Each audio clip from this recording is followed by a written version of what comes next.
What's up, Gallon? What's going on, man? I didn't say I was gonna stream today, but it's the last raid, so I was like, screw it. Guess I'm streaming. It's the last raid. Last big thing for JP, at least until New Year's, so just figured I'd stream a little bit. I was kind of in the mood too. A little bit tired, but I got enough sleep, I think. What's up, Chacha? What's up, man? He was ready to fight this. Should be the last raid. Might be the highest HP one. This one might take a lot longer than the others. It's an actual beast this time, not like a random class.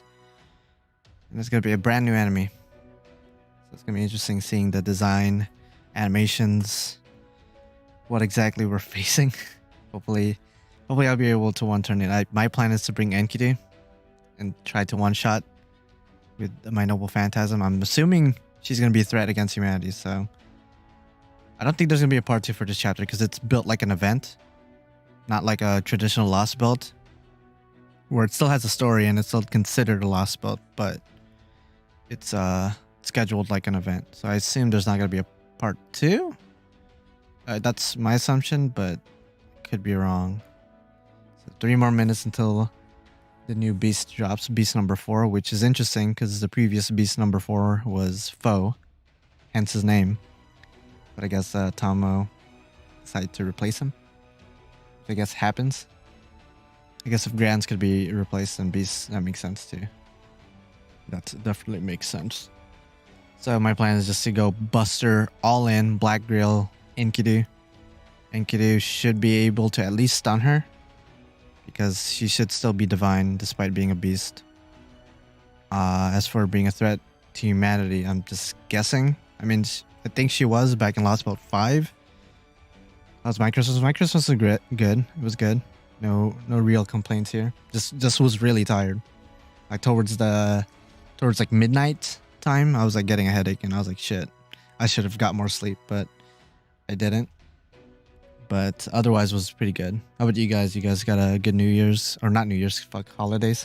I guess New Year's is around the corner, so I guess, you know, just clump that in there. Comment down below when you watch this as a video, I guess. New Year's is in a couple days, so I'm excited for that, especially for NA, because Yang is coming. And that's one of my bigger goals of next year. What's up, Brandon? Good to see you again. Of course, I'm also looking forward to JP's possible New Year servant, who it's gonna be. If it's gonna be good, it's gonna be bad, what class, new character, not new character. Same thing with the guaranteed SSR. Interested how they're gonna divide it, because in NA it's gonna be divided by classes, whereas JP we have no idea what to expect. So I'm not sure. I'm not even sure who I want from the guaranteed SSRs for JP. I got a pretty decent roster of servants, so, and like most of the servants I want, I already have. So I might just focus on either upgrading an NP or just letting fate decide. Literally letting fate decide. But yeah, pretty good holidays so far. And this is the last raid, so hopefully we end it off strong for this game. This past year has been, first half was like a little bit uneventful, I guess. Then after that, as soon as Lostbelt 6 came out, it was just like, that's full steam ahead pretty much. A lot of different units, different events, a lot of crazy shit. And then we're ending it off with a banner with 2 non-limited riders, which I don't know if there's going to be a part 2 banner for this event. Maybe a Coin Sky or rerun already. I mean, it's not out of the realm of possibility to see her come back. Let's get her done before midnight. I mean, depends on where you live, because it's an hour after midnight for where I live. So there's ample amount of time to beat this woman. Over in Japan, it's definitely not close to midnight. But yeah, should be good. So should be a couple more seconds until the map resets. And then we'll be able to fight this new beast. The final raid of this event should have the most HP. Presumably going to be the hardest one. Last night's raids were alright. It was just a bunch of random enemies that we faced before. Nothing too crazy. We got New Year's, no time for part 2. But yeah, probably. I'll be surprised if they do a part 2. I heard that there would be a part 2, so I want to confirm if it's... I don't know. I don't think so. Just logistically speaking, we already had the Melusine banner going on. We have the 2 new riders, and then New Year's is literally less than a week away. That would be like too many stuff going on in such a short period of time. Yeah, the JP players are about to destroy this one. So I want to get at least a couple of battles in. Just a couple battles. Finally get to fight a new beast. Which servants would you like to see on JP's new... I've said this before. Kotominakide would be great. Rasputin. That'd be awesome. Aside from him, maybe Tiamat. Tiamat's not happening. But yeah, New Year's, you never know. All of our New Year servants, or at least most of them, have been sabers and foreigners. So this past year, obviously, we got Muramasa, who's a saber. So we might even get a new foreigner. All right, let's see how this works. All right, beast class. Ooh, wait. Oh, I got to bring an AoE for this. There's 3 enemies with her. Unless she changes class. All right. I did not expect that. You know what? I'm just going to go in with my original plan. Yeah, there are 2 other enemies, so I won't be able to one-turn it with a single target. But I'm just kind of curious and just kind of want to get into it without thinking too hard. Because I think the best way to plan is to go in first, see what the enemies are all about, and then come back in like 5 minutes or something. If we get another pretender, I will definitely whip out my deck. Because I want to see more pretenders as well. See what they could do with that class. Yeah. Yeah, she 30 million HP. That's what she has. Okay. Yeah, she's definitely not gonna survive in the next, I'd say 4 hours. 4 hours would probably be the most. Unless she's really hard. Like it's a proper raid boss that cannot be like one-turned or... Ooh, new theme song. Animation, okay. Oh god. Oh lord. Oh no. We're gonna have to watch this entrance every time, huh? Ooh, what the fuck am I looking at? What? This looks nothing like Tamamo. You see all those paws and appendages coming out of her ass? Almost 2 million HP. Okay. What am I looking at? I don't know what I'm looking at. Okay. Just kind of want to kill her right now. Kind of looks like a kidna a little bit. That's who I thought it was going to be. Until I saw the translation, and that's actually not the case. Let's see what one NP does. Can I stun her? With Enkidu's NP? Let's see. Oh, the music's nice at least. Nice piano going on in the background. It's Tamo's theme remixed. Alright, Enkidu. Threat against humanity, please. Please kick in. That'd be great. She doesn't have evader invincibility, so that's good. That did an okay amount of damage, but not as much as I kind of want it to. I wonder what she's weak to, class-wise. Okay, so I only did close to half. And then... Ooh, lord. Okay. Do I have to kill the other enemies, or can I just go after her straight up? Because I think that's what I'm going to do. I'm going to do this. I don't think these are going to really buff up Enkidu's damage, but I guess might as well use them. Then go to Oberon, who might be able to let me one-shot her right now. At most, this might be a 2-turn ordeal right here, assuming I don't have to kill the other 2. Although the other 2 have buffs on them that have the instant death icon.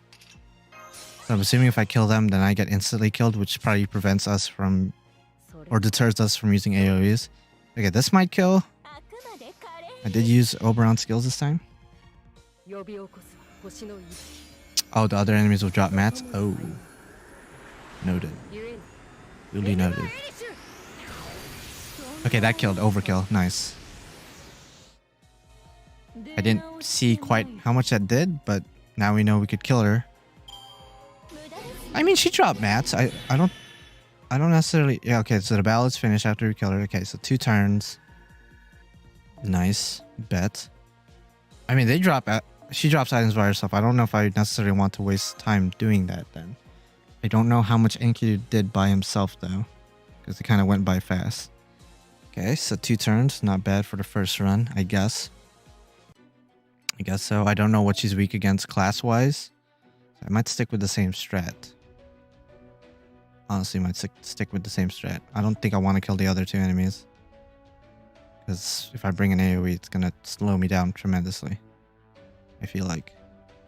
I think same strat. She doesn't have evade or invincibility. I don't got to worry about that. I don't think it will work Mass Nightmare, even if I bring... Like, that's probably going to take still like 5 turns, honestly. I don't know. Again, I don't know what she's weak against class-wise. This event has dropped like a good amount of chords. I'd say like maybe 7 overall-ish. Just decent for like a smaller scale event. Yeah, we're gonna have to watch this the entire time, huh? We're gonna have to watch. I don't have Melusine, and I like it depends on the NP level. But if you're able to do that, congratulations.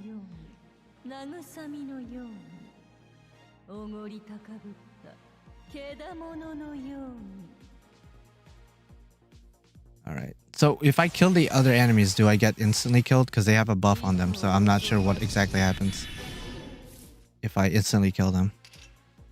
We're gonna test something right now, actually. I'm gonna see if Enkidu can one-shot. If I don't think he can, but we'll see. Actually, shouldn't have used that skill first, but that's whatever. So this is just a test. If I mess up right now, I'll quit the battle, and then we'll brainstorm from there. Yeah, why does she have so many feet? Like, I know some people have feet fetish, but it's a bit much. Unless this is what people are into nowadays, in which case I'm glad I'm not into what other people are into. Because again, this is a bit much, Tom. I'm not really a fan of that many feet.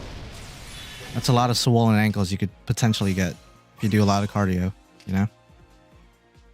That's a lot. Okay, so I'm gonna see. Probably won't be able to one-shot, so this is a huge ass risk. It's a risk I'm willing to take. Alright, so let's see. This is a lot. This is a lot. Okay, let's go actually pay attention to how much damage we actually do. Okay, we stun so it doesn't kill. Ooh, 400k left, yeah. Okay. Ooh, even with the crit. Even with the crit. Yeah, now Enkidu's asleep. Well, I could still probably win it if I just use Tomo Vici. She still has class advantage, and unfortunately Enkidu took most of the cards, so I'll stay. I said I was gonna quit, but I think I'll be fine. This drops LB6 mats from the ads, I believe. Okay. Oh, she heals herself though. Maybe I still quit so I don't waste time. Yeah, maybe I still have to quit. Yeah, she has a shit ton of feet. Okay. Wait, what combos do I have? No, I'll just quit. I'll just quit. Again, that was just an experimental round. Okay, I mean, I'll let you guys see my servants. And if you guys want me to bring an AoE, pick one, but I really don't think my arsenal could do it. I really don't think I could do it.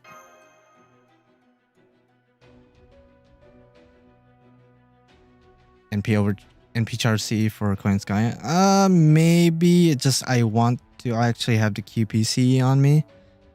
So it's like, yeah, I could take this out, but it's gonna lessen my buster damage, you know what I mean?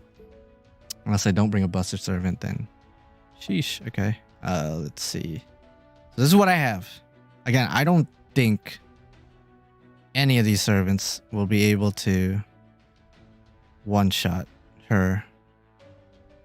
Because I'm guaranteed 2 turns with my original plan.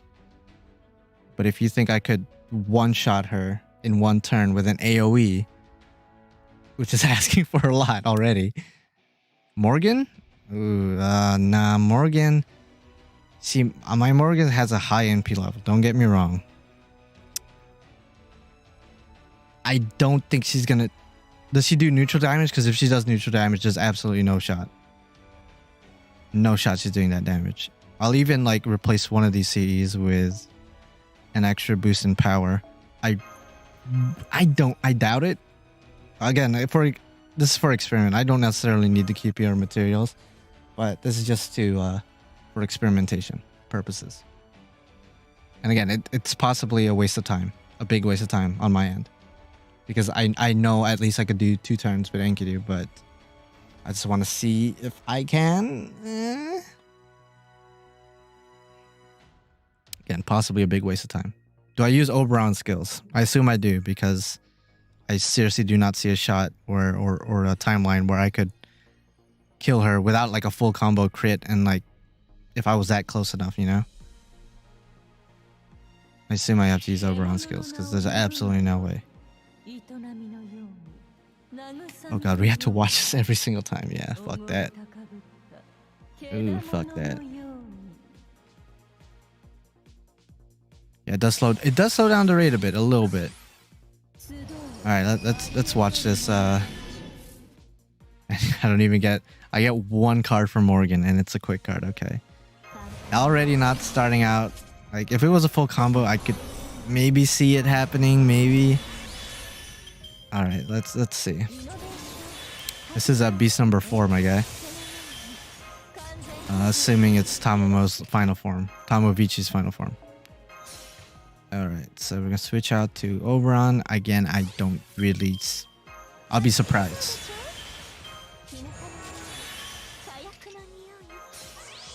If Morgan does it, then I'll give her a high 5. Alright, so I'm using Oberon's skill. See if we could 1-turn this. Okay, that's done just in case. Okay. I'm gonna do a full-on buster. Let's see. My prediction maybe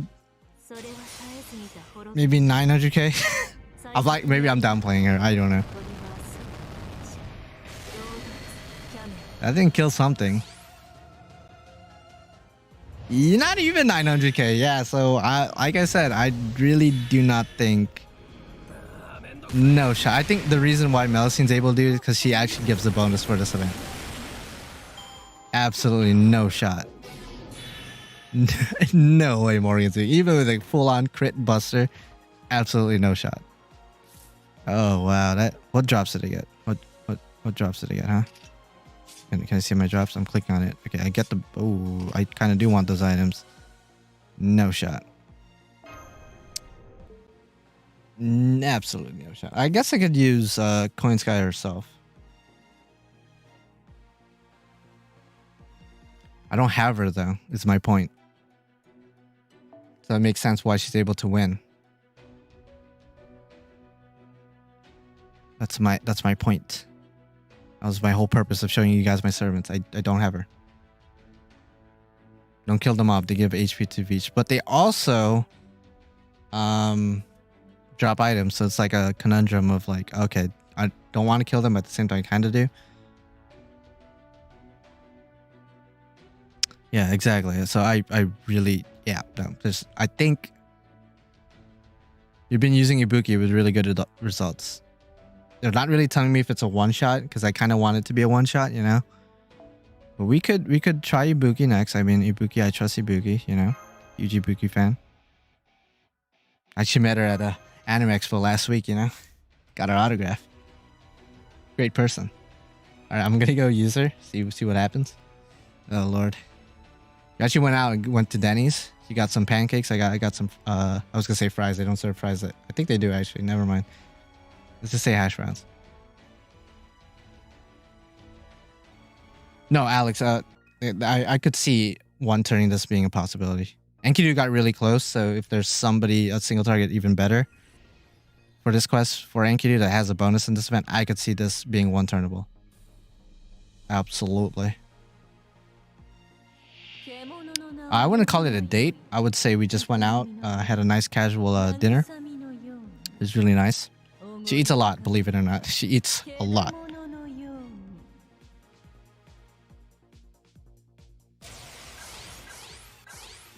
Okay.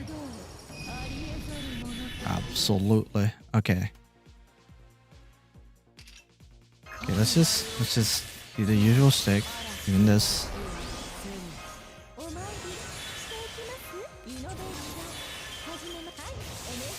And I guess for the sake so I actually beat the quest, I won't use all of Oberon's skills just yet.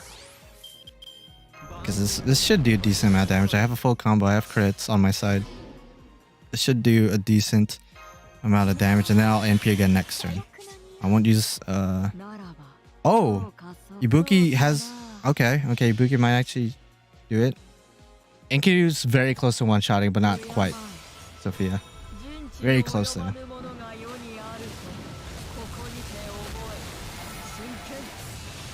Oh, not bad damage from Ibuki. Actually, with Oberon's skill, we actually might be able to one-shot. Maybe just barely miss it, because it only did like a little bit over half.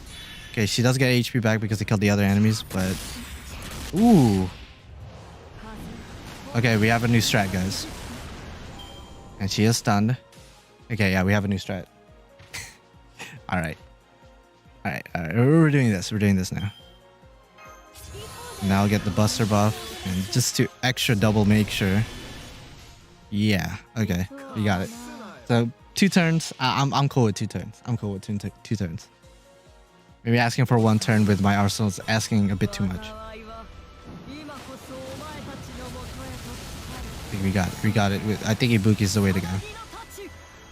How much damage does this do? Let's take note of that. Over 2 million. Okay. We might be able to do it in 1 turn if we have a full combo going on, I think. I actually think so.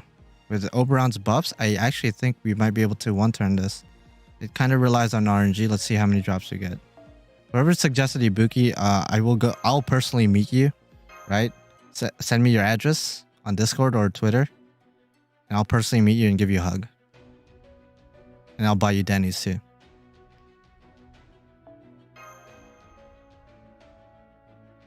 Yeah, so I think Ibuki's the way to go now. All right, Death Navy, send me your address. I got you, fam. You get a free hug from your boy. I'll even come with a mask on just to make sure you don't get infected by anything I might be carrying.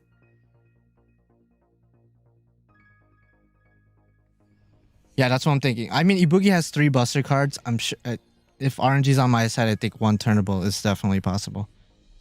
It just kind of sucks we have to see this intro every time. It's a beautiful intro. Don't get me wrong. I dig it. But it's not. I'm not exactly here for the intro, my guy. Okay.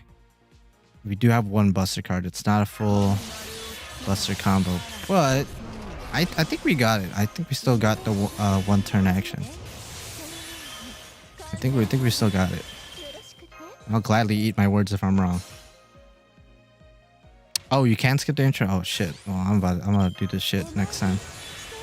That's just getting skipped real quick. The intro doesn't make it last longer. Okay, let's see with a full combo, all crits, all buffs. Alright, let's go. Come on, Ibuki. Yo, Ibuki MVP though? Like the support NPC Ibuki throughout this chapter has been like a godsend for a lot of these quests in general. Okay, it doesn't kill with MP. I expected that, but a full combo maybe, huh? Okay, 400k HP. I think we might... Okay, wait. Now it's going to go to 500k. Okay. Maybe we screwed ourselves up with that. Nope. It actually takes only 1 Buster card. Take note of that. So as long as we get 1 Buster card, we don't need the rest of our cards. We don't need a full combo. Did you guys notice that? 1 Buster crit takes out over 500k HP. So yeah, 1 turnable is possible.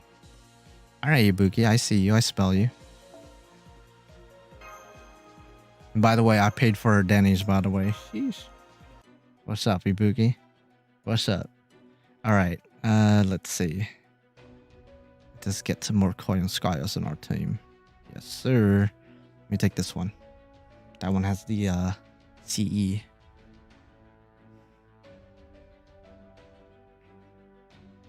What's going to be censored in any? What, the feet? Or are there titties showing up? Oh, there are. I didn't even notice that.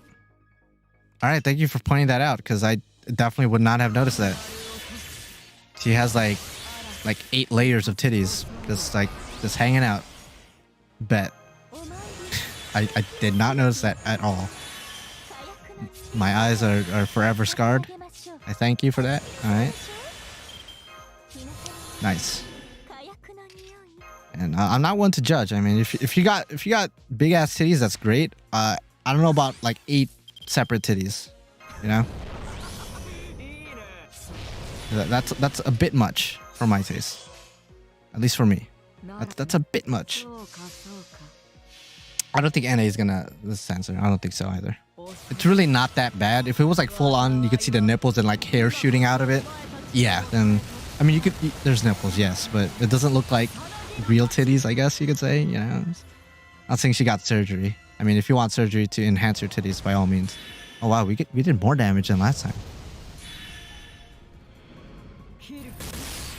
Yeah, China might censor it though. All right, thank you, Ibuki, for coming to my call, dear. I did grail you, and you are MP3, so I guess it's only expected for you to one-shot, but still. Pretty nice, nonetheless.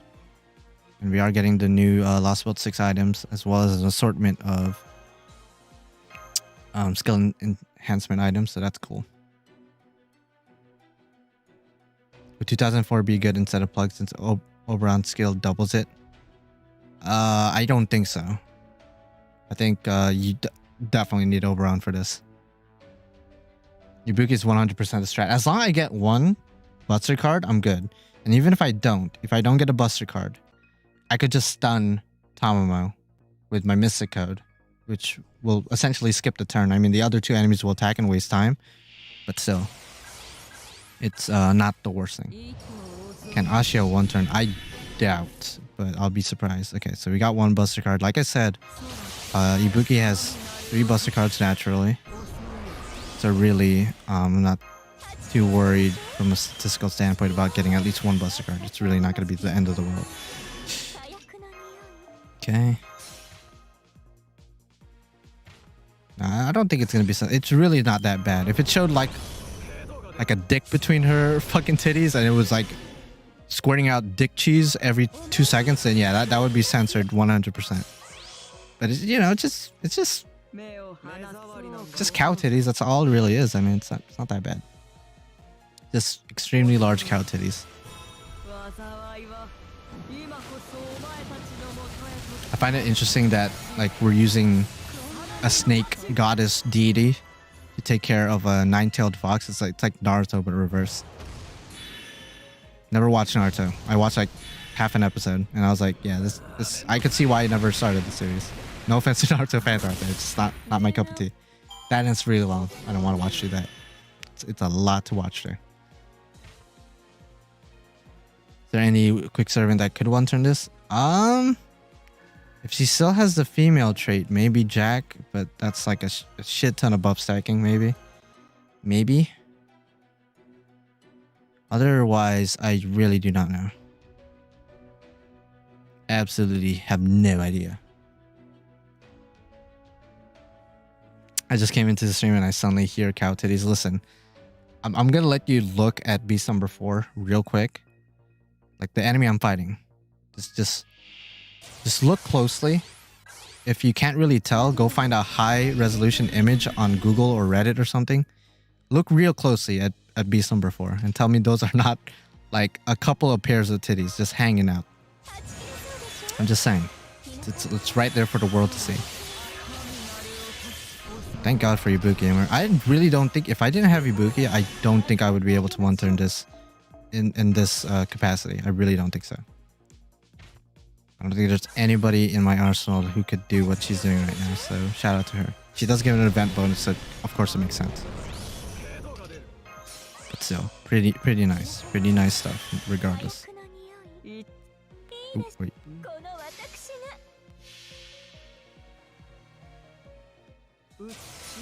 Yeah, Melusine, according to, I think 2 other people, said was able to one turn this, so it's definitely possible. But I don't have her, so that's why Ibuki's nice. Ibuki's a good alternative.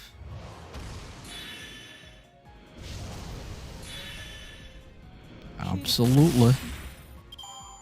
There you go. Do the other enemies drop different items or just the same items as the first two? I'm assuming it's the same items. Okay. I really only need the new Lostbelt items. Like all these other items don't really need, but yeah, it's all good. It's all good. Let's see here. Come on. Come on, craft essence, pop up. I'm not looking for any of these other craft essences. Just the QP one. How long do you think she'll last? Probably the longest raid of these sets of raids, but so I'd say like 4 to 5 hours maybe. But I don't think she'll last 24 hours.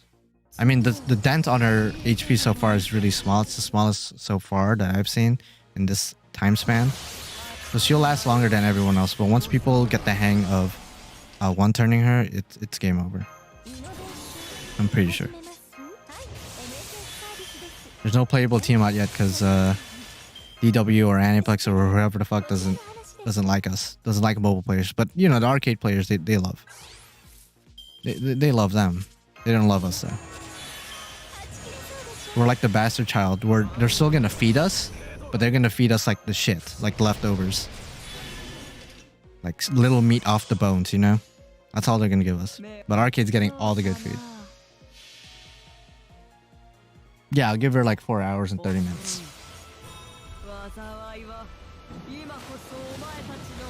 The whole amount of fucking that is about to happen.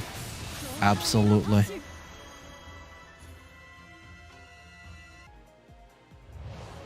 Alright. Wish you could skip them using their skills. That would be great too. There you go. Joey Buki going in, man. So why are you guys? Well, because it's like an addiction, you know. It's like a relationship, like a bad relationship. You just can't get out of it. You know what I'm saying? You know what I mean? Sheesh.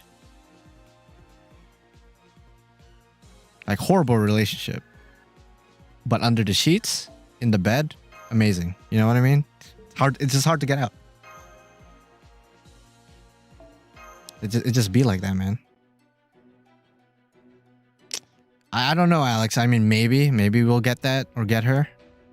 That would be out of left field and would be crazy. I don't see it happening, but that would be crazy.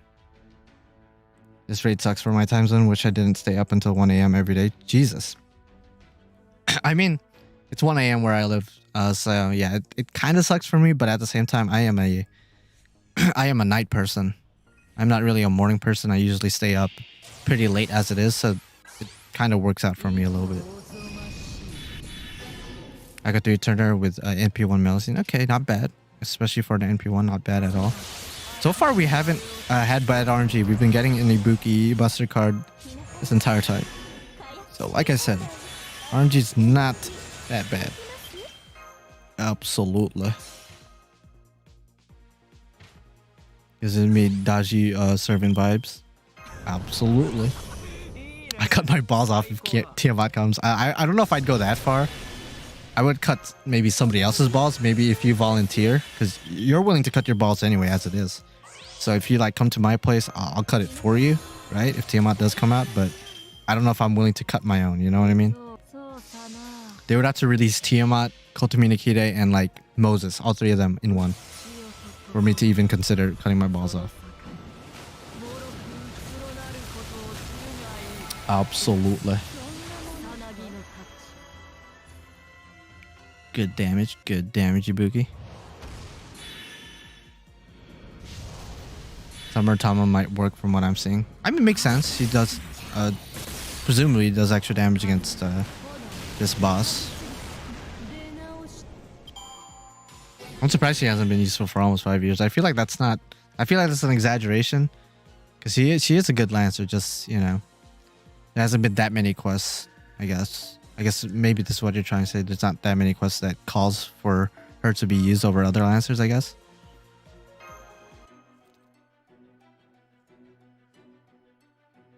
That is a big offer. That is indeed a big offer, but that's the only way I would be able to do it. So far, so good. So far so good. Got water right here. Oh man. The last raid ended up being like, at least so far, I don't think, not that it's gonna change at all, but so far it's been the easiest one. All the other raids had like weird, like out there gimmicks. This one just has a shit ton of HP, but if you have the right servants, you're pretty much good. At least so far. No complaints here. Again, Ibuki has been giving me her buster cards. RNG's been really nice to me. Yeah, getting Ibuki was definitely a pro play. So honestly, remember my tier list that I made, like that I posted last night? Let's go bump Ibuki up one, because I think she deserves it after this. Obviously, her display of strength in an event where she gives extra damage isn't exactly an accurate way to rate her, but still, she's definitely a good saver, a really good saver. I even said in the video, I think she's the best AoE buster SSR saver, better than Proto Arthur, normal artillery. I really think so.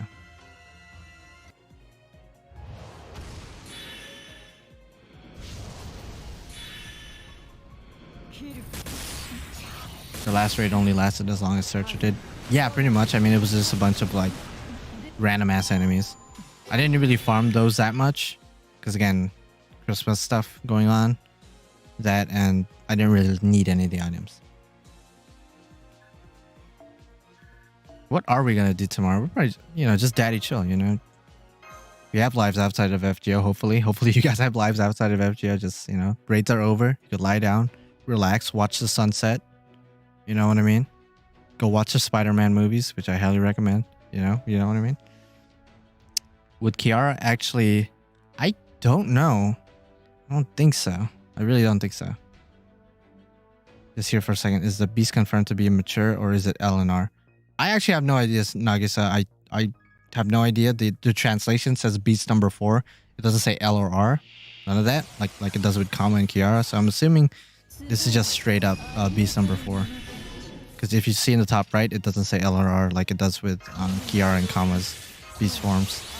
But that's just my assumption. I'm sure more translations and story stuff is going to come out as the days go on. But so far, that's what I've gathered.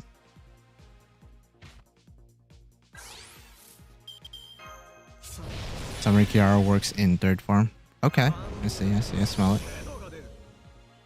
Can't watch No Way Home yet, man. Hours got pushed till New Year's. Are you serious? And you live in the Philippines, right? That's unfortunate. I know Filipinos will love this movie. I know they do.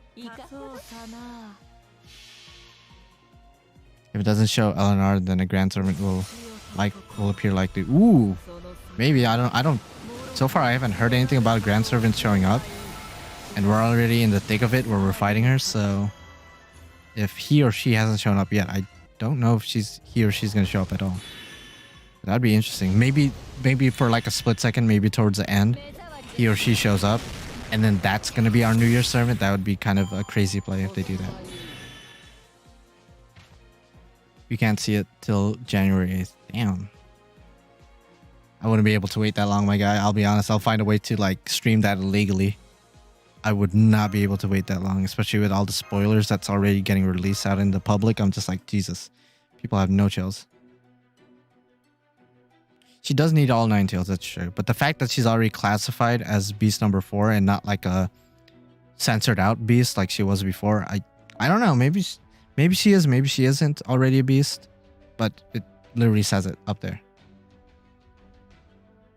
Yeah, stream it legally, not illegally. I'm pretty sure I said illegally, but if I said legally, then GG. But that's totally what I meant. Totally. Absolutely. Alright. Ooh, now we don't have a buster card. Okay. Interesting. Now that we don't have a buster card, I'm just gonna stun her. I know I already use these skills, but I'm pretty sure they're all 3 turns. Yeah, so we're good. So I'm just gonna daddy chill. Let's use random cards.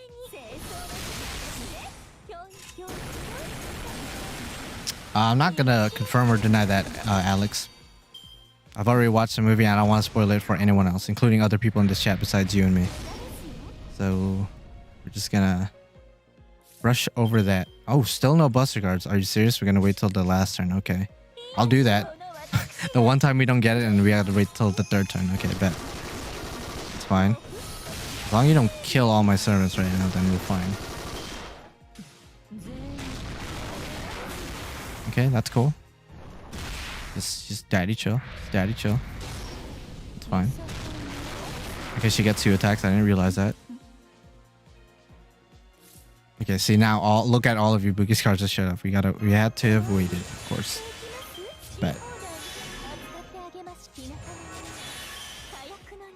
I smell it, Alex. I smell it. It's just, other people in the chat may or may not, want to get spoiled, so I'm not saying you wanted to get spoiled. I mean, at the same time, you do read the data mines and the translations for JP, so I can't really make that assumption, Yeah, Twitter is a cesspool of spoilers. That's like the worst place to go. Because it's not even people like spoiling things on purpose. People just post memes. And like anybody with like at least 1 IQ point would be able to tell like, oh, that means this happened in the movie, of course. I want to see 50-50 Brandon, because literally this is the one time where she didn't give me a Buster card in turn 1. Out of like, I'd say like 10 tries already, 10 quests. So you do the math. You guys are bigger math wizards than I am. I absolutely suck dick in math. Yeah, the Grand Saber appeared in No Way Home towards the end. Towards the end when after Mario and Sonic showed up. The Grand Saber showed up. It turns out to be Arturia. But a lollified version of Arturia. Not Saber Lily, no, a younger version even. That was like the craziest part of that movie. And then I showed up at the movie towards the end at the secret ending, buying Denny's for Ibuki. That was wild. Absolutely. I felt like I ascended after watching. Yeah, that was wild. I went so hard trying to avoid spoilers that I went on like, because I do use Twitter, right? And like I said earlier, Twitter is like the cesspool of spoilers. I went to the settings of Twitter and just disabled anything Spider-Man related. Wow, we don't get a Buster card again. Wow, okay. I see you, game. They were like, okay, this guy's having it way too easy. Let's slow him down. This motherfucker. I mean, all jokes aside, I think the Grand Saber will eventually be Arturia with Avalon. Because it is very sus that she has Avalon in the cover of the Lostbelt arc, but has not used it at all. So I think at some point she's gonna come out of nowhere during like a main storyline, and just bust out Avalon, and then she's like, "Yeah, I'm the Grand Saber, bitches," and we're just like, "Oh shit, let's do this." You stay in the DMs and notifications. I mean, that's pretty smart, man. Nobody ever DMs me though. When they do, it's usually a dick pic, and I'm like, nah, I'm not into that, man. I mean, nice cock and all. It has a nice build, nice shape, nice striations and veins, but I'm not into that. Go send it to somebody else. Yo, Grand Saber is a friend. Oh, that's very true, sad boy. As we know, a lot of the stronger sabers shoot lasers out of their assholes, so it makes sense for Iron Man to be a Grand Saber. 100%. We have not gotten original Arturia in the main story, except for like flashbacks and like mentions, but they don't count. She hasn't, herself physically showed up. Which apparently, according to interviews and like threads and whatnot, Nasu himself has said that he doesn't want to, I guess, continue Arturia's story. He said that her route in the original Fate visual novel was her, story from beginning to end. And I'm just like, I don't really buy that. I really don't. You could still put her in FGO. It's not her story. She could be involved, So I don't buy that at all. Like when people say, yeah, no, Nasu said this, I'm like, no. Nasu also said that he'd stop making Fate stuff after Fate Extra. He literally said that like a decade and a half ago. And look where we are now. Definitely not his last Fate work that he was involved in. Nah. Absolutely not happening. If the money's good, why stop, you know? The money's good. And the money is very good. But a good thing the quality of the stories and the characters aren't necessarily suffering because of it. It's still pretty good, pretty interesting. So that's the positive out of all of it. It would be another thing if like everything was just shit. Like literally everything. Not one or two things. Everything. And then he kept continuing the series anyway. It's like, dude, you're like beating a dead horse. You're milking a cow that's already dead, my guy. Archer Hercules would be pretty dope. I don't think he'd be a Grand Archer. I mean, think about it. People, like normal people, aren't supposed to be able to summon Grands.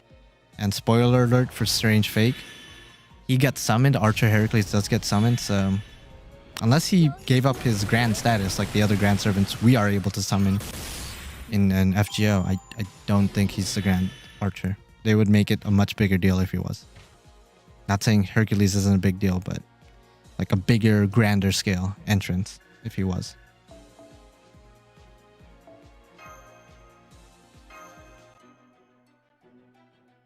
I mean, we got the conclusion to Q's a caster in Singularity F. Yeah, that's what I'm saying. 6 years later, though. Yeah, exactly. Long ass time later. I think Arturia's story herself is concluded. Don't get the wrong idea. I think Nasu was honest about that, but that doesn't mean she can't appear in other stories. It doesn't make sense. Just because her story's over, her personal arc as a character is over, doesn't mean she can't show up to Grand Order or anything else.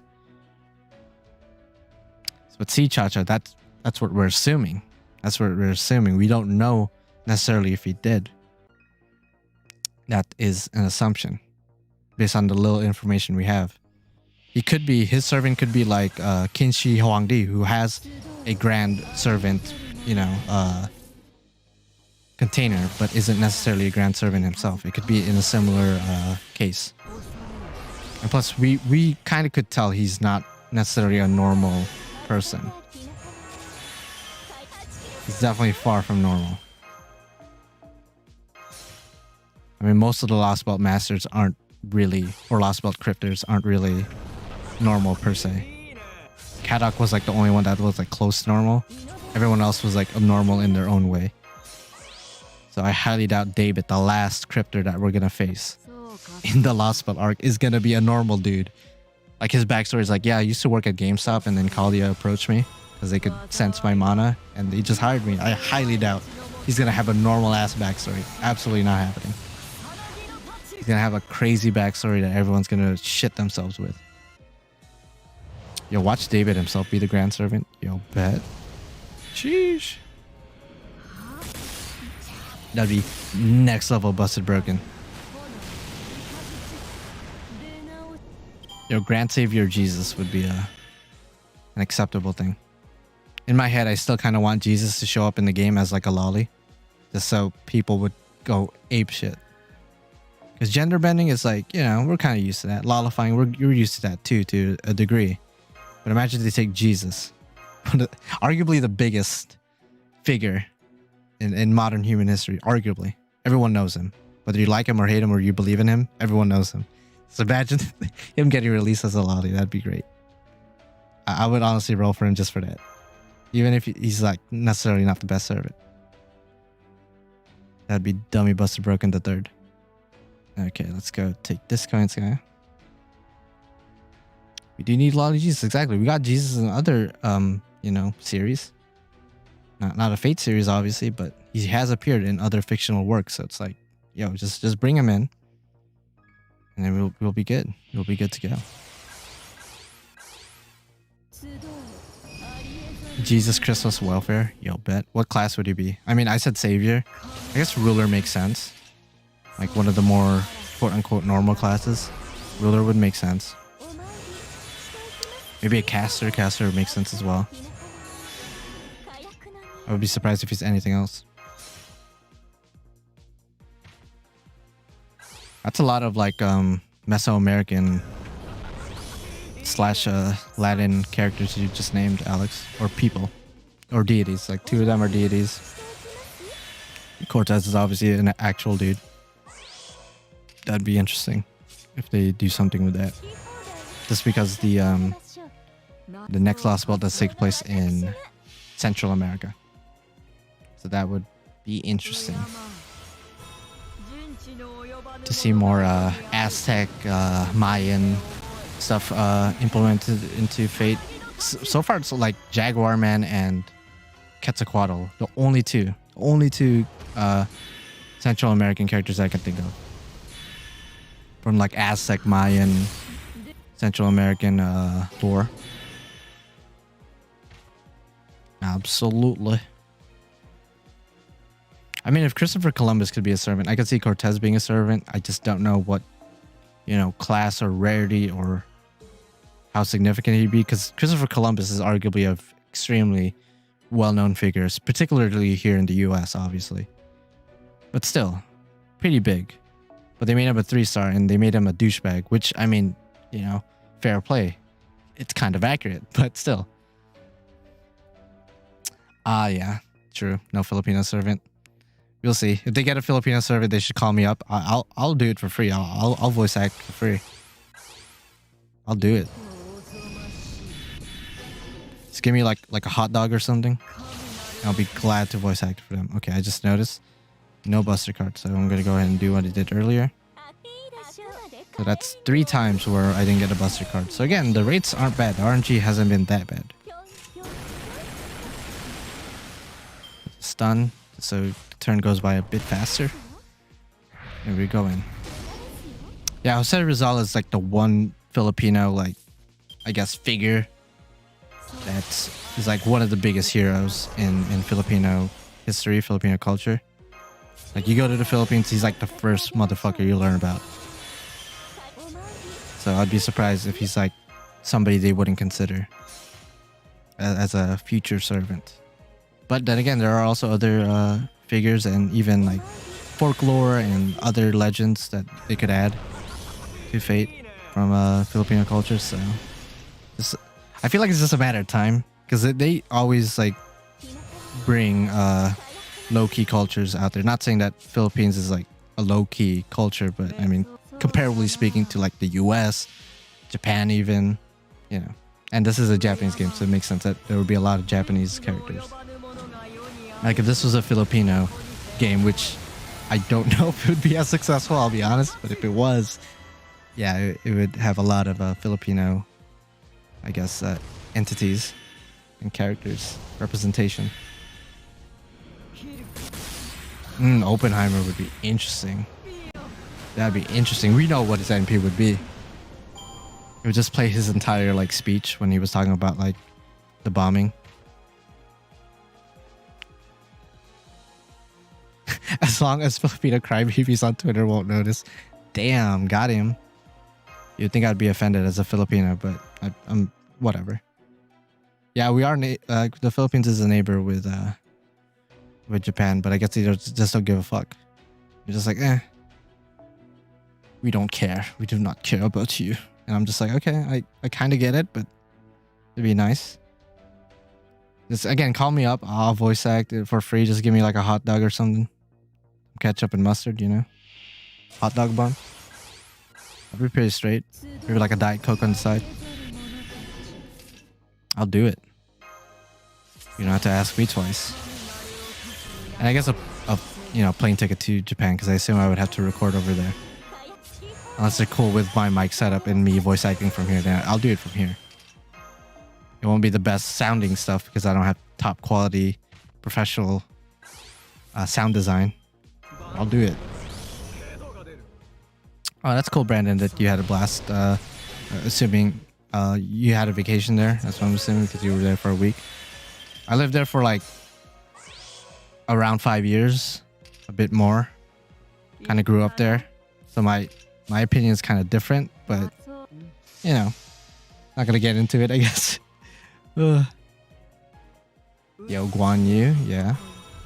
Yo, Alex, you're going off. You want a lot of good stuff, man. You want a lot of good stuff. Show us some voice acting skills, MC. It's one of those things. Like, I do a lot of impressions in real life and a lot of weird voices in real life. Like, ask any of my friends. I do. And sometimes they're hit or miss, right? They're hit or miss, but a lot of times they're really good. I think so. But when people ask me to do a voice, like what you just did right now, granted you did it in like a joking way, I'm like, I guess I have like stage fright. I can't do it. It's like something that just comes out. Grand Filipino servant. Yeah, that'd be. They won't do that, Chacha. That would be funny though. Yeah, that would be funny. Was there for work, but we had most of the time to chill. Oh, okay, okay. Kind of curious what you do now. You don't have to let me know. I'm just somewhat curious. It's an interesting thing.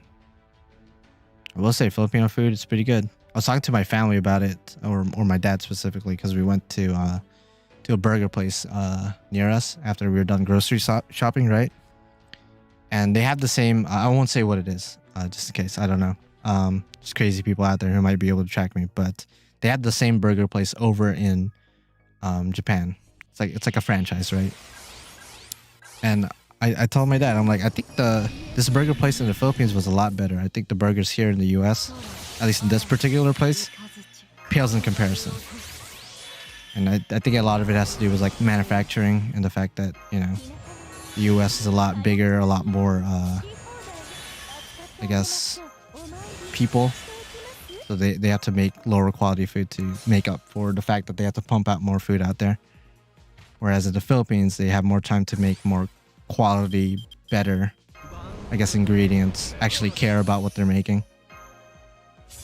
I wasn't talking about Jollibee, but I mean, Jollibee is good both here and in the Philippines. I actually had Jollibee like 2 weeks ago. Still good over here. Still very good.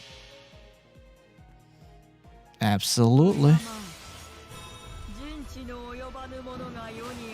If you haven't tried Jollibee, Jollibee's good. It's a bit on the greasier side with their chicken, but otherwise their chicken is like a lot of people describe it.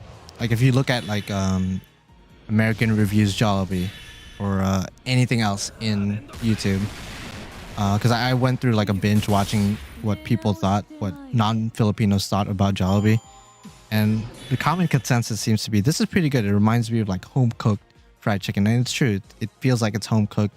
It tastes like it's home cooked. It doesn't feel like it's a fast food, I guess, place. Very good food. Quality food.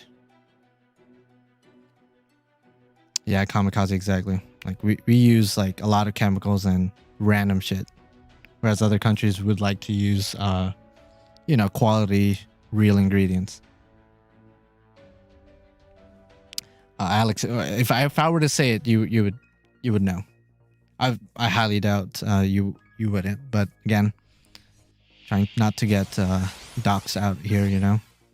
It's like near my place, and people might be able to track where I live because people are crazy and maniacs and bigger nerds than I am, so they might actually try to do that. Granted, I don't have the biggest audience in the world, but I've heard crazy stories out there. Some pretty wild stories out there.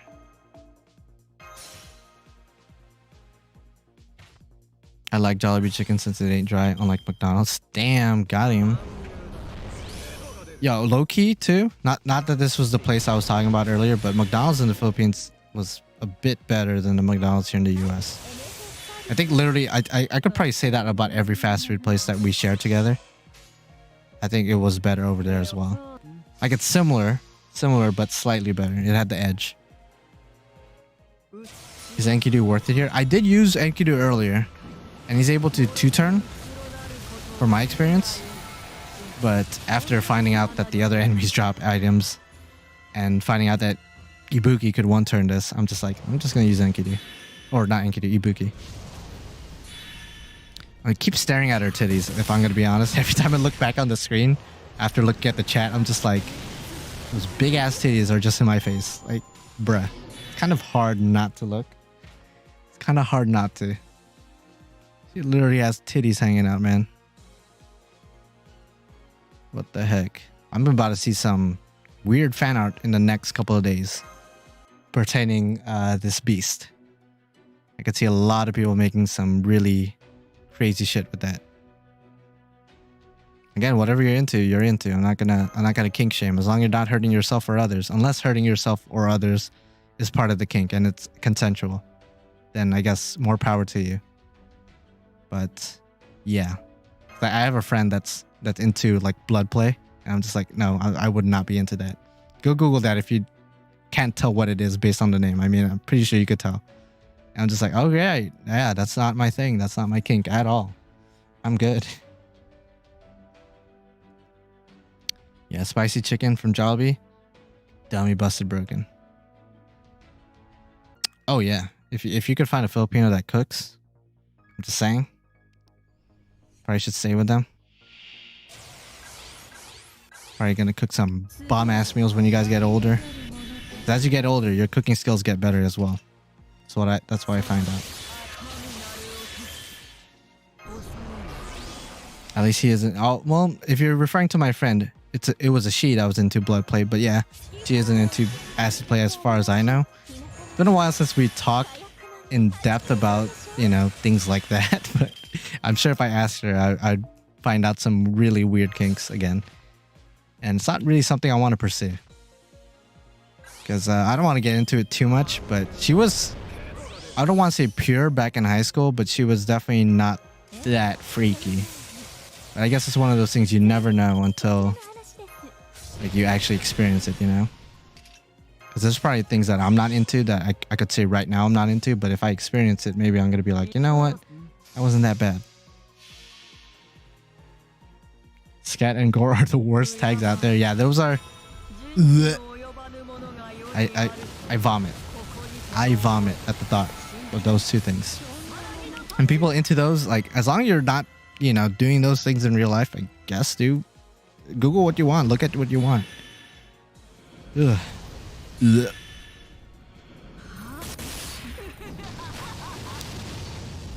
I mean, let's be honest though.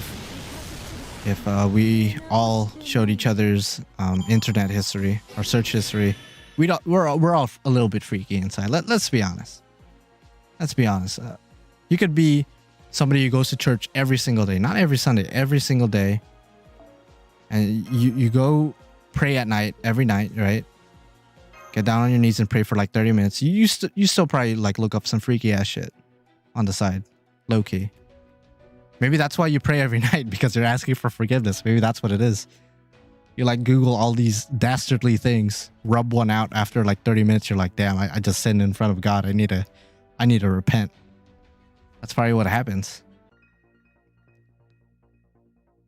Serena, are you laughing? All right, I don't know if she is. Like, my girlfriend's here, that's why. So I'm like, she's just hearing all these things while she's on my bed, just like, what the fuck are you talking about? Yo, shout out to all my boyfriends and girlfriends out there. If you're single, you know, eventually you'll find your person. I hope, at least. Just have hope. I'm a goddamn Christian. I'm into a lot of shit. That's what I'm saying, Alex. That's what I'm saying. There's some freaky ass shit. Oh, you don't want to see my search history, my man. You don't. I mean, it's a known fact that church girls are free. Yeah, no, that's what I've heard too. You could be like the purest church girl, grown up. And then when you reach a certain age, once those hormones start getting wild, once you start getting older and getting more curious, oof. Say goodbye to that good church girl. Because she's gonna be wearing her church outfit somewhere else. It's not gonna be in front of God. It's gonna be in front of another man, or maybe another woman. Who knows? What is she into? You know what I mean? Oh God! I once met a guy that said I like getting headbutted while doing it. What? And he looked really serious. Okay, I was gonna ask, was he capping? Was he just lying, bro? But I guess, I mean, as long as he doesn't knock himself out, bro, get a concussion. Sheesh. I mean, who wouldn't, Alex? Let's be honest. Let's be honest, Alex. Damn, who trying to get headbutt during intercourse though? Like, let's be honest. Maybe that's a vibe. Maybe that's something we all need to try at least once. We can't judge until we try it, you know? At least certain things. Like, I mean, some things obviously I won't try. But, you know, getting headbutted, yeah, that would hurt. But it's like, maybe that's a vibe. Maybe that shit's low-key lit. Maybe he unlocked a new level of intimacy. Maybe that adds on to it. You gotta think, though, how he discovered why he liked that. I would think he was like, they were really into it. You gotta think about how he got into it or how he found out that he liked getting headbutt during intercourse. They must have been doing it really hard one time. And then I guess they both went in for the kiss. Let's say he was on top of her. They both went in for the kiss and he just got accidentally headbutted. And then he was like, you know what? Can you do that again? And she's like, what? Can you do that again? You just headbutt me. And she's like, okay. And then it just went from there. You got to think that's probably how that happened. Or maybe I've just been watching too many forensic files and just like being a detective on some Sherlock Holmes shit. But I think that, personally, I think that's what happened. Based on my thoughts.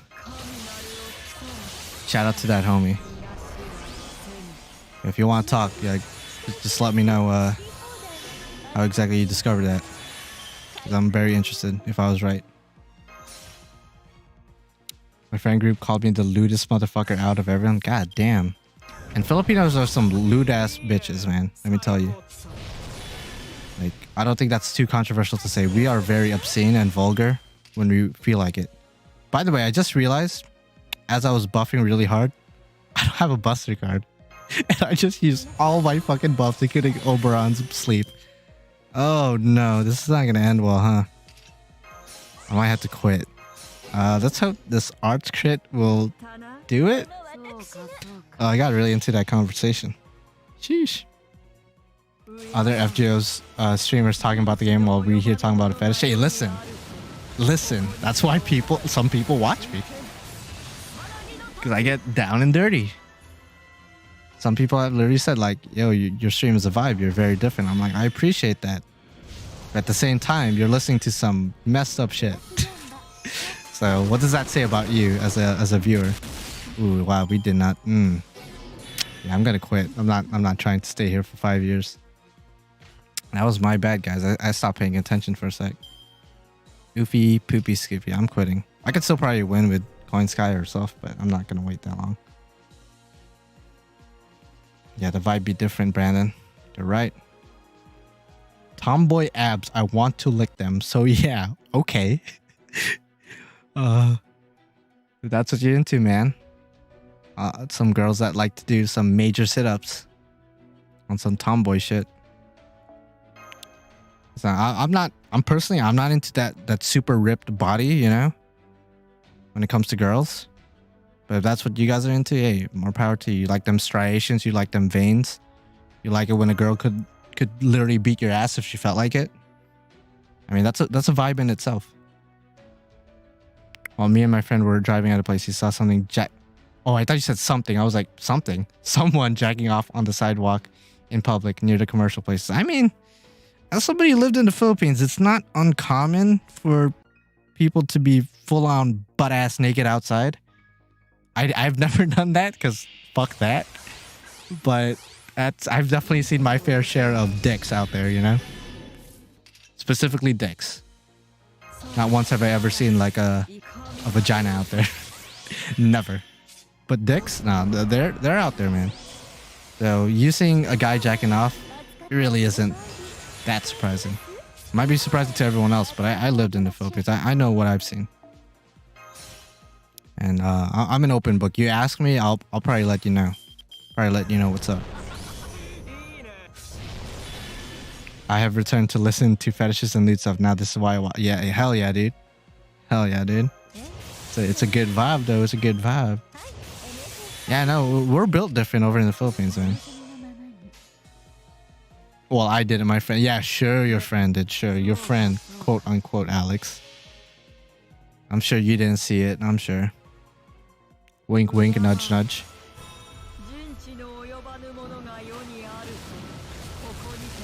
Yeah, all the Filipinos need to just get into the biggest cathedral and just repent for their sins, because there's a lot. There's a long list. I have my fair share of sins too. Yeah, she's pretty interesting to look at. I'll say that. I don't know if she's ugly, but she's definitely not something I want to look at for too long. Granted, I keep staring at her tits because, again, it's just out there.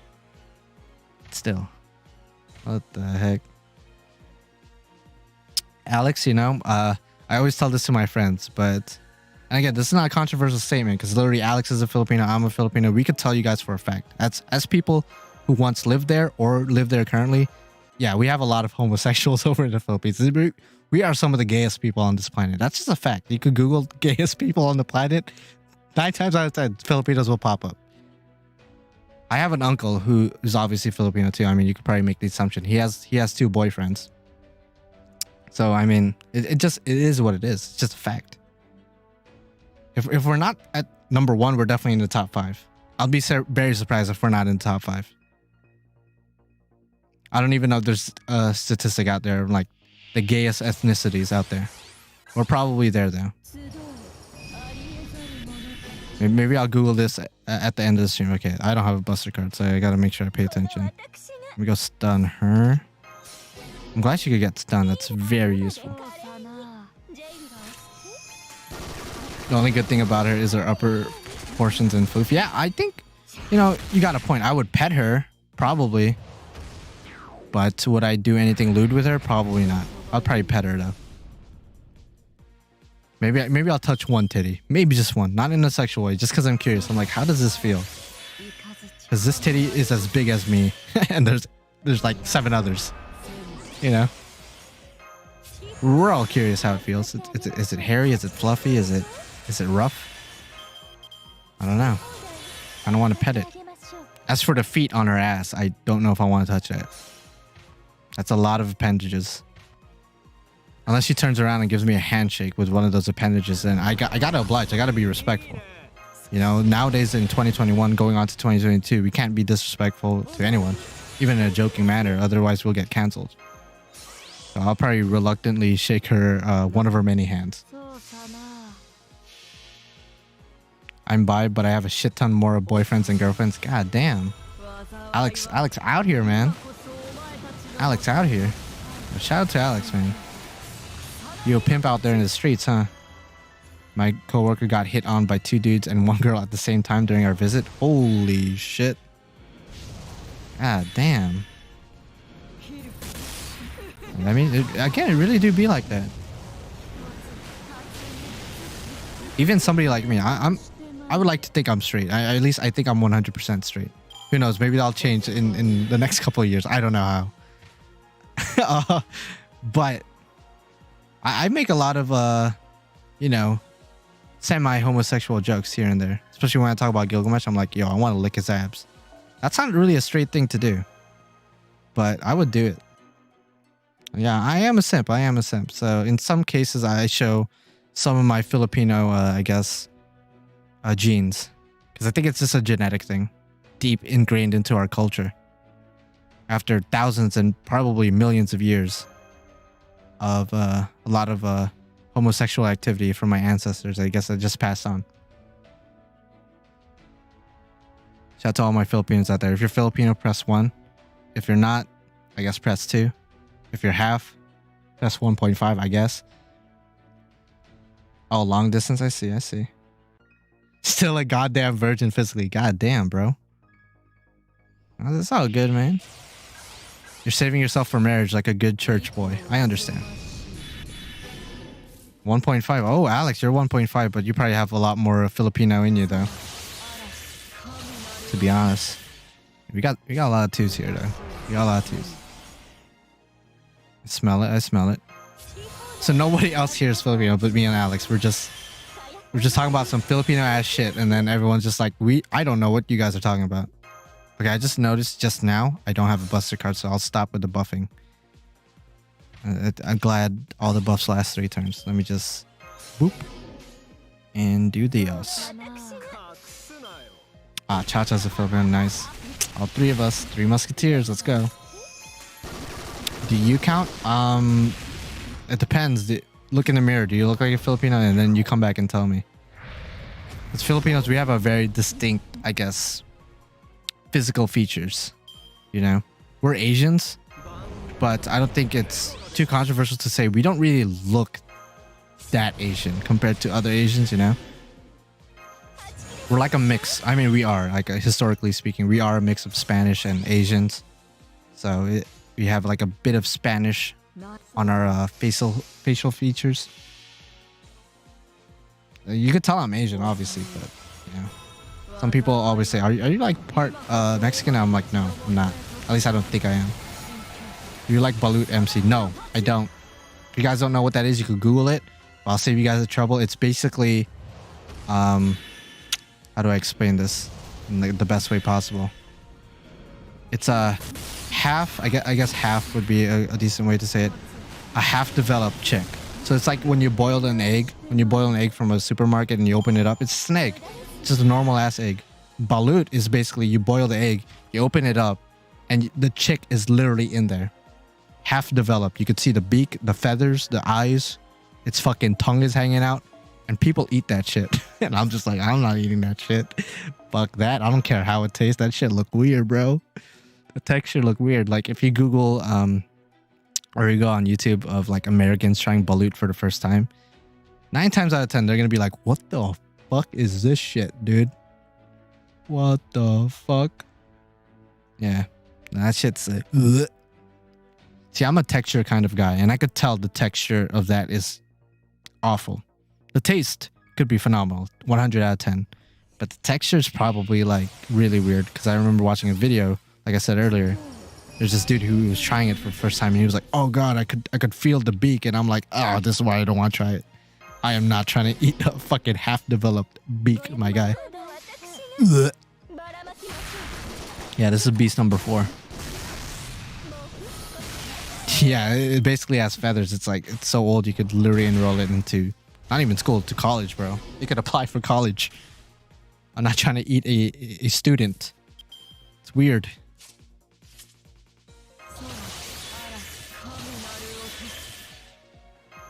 You had it in a rookie in a bit without looking, and man, I mean, without looking at it, like if I was blindfolded and I tried it, I'm sure I'd be like, this is okay. But again, I'm a texture kind of guy as well. If the texture's fucked up, I'm not gonna eat it, or I'm not gonna like it. I could just tell it's not my cup of tea at all. I get the Mexican thing all the time. Like a couple of people try to talk to me in Spanish. Yeah, it happens. Throughout high school, like people would think for some reason I'm Mexican and they would talk Spanish. I'm like, I kind of get what you're saying because our languages are similar, Tagalog and Filipino, or Tagalog and Filipino, Tagalog and Spanish, very similar languages. We have a lot of the same words and sentence structures, but otherwise I don't get everything that people say. I take more after my... Oh, okay, I see. You got more of that Middle Eastern vibe. I see. That's cool. Shout out to your parents. Alright, so let's see. Got the full combo, turn 2. Again, our luck is showing, or our RNG is kind of showing, our bad RNG. Hold up, feathers. Oh my lord, I can't look at this stuff. Yeah, no. You look at balut and you're just like, nope, don't want to try it. That's like one of the most exotic things that Filipinos eat. Like one of the most out there things. Like we have a lot of pride with our food. But once you get to the super exotic shit, that's when people are like, I don't know anymore, because that's weird. And I agree, it's weird. I wouldn't do it. My mom has way lighter skin than me, but when she visited Argentina, a local suddenly talked to her in his language. Damn. I was surprised when she said she was Asian. Yeah, see, we get mistaken as different ethnic cultures all the time. It happens. I have a friend who, to me, because I guess I'm an Asian, so I would know, but to me, he doesn't look Asian at all. Nothing about him screams Asian. But I guess his eyes, because he has like kind of squinty eyes. But otherwise, the rest of his body and facial structure and accent and everything, his hair, screams Spanish or some kind of Latin descent.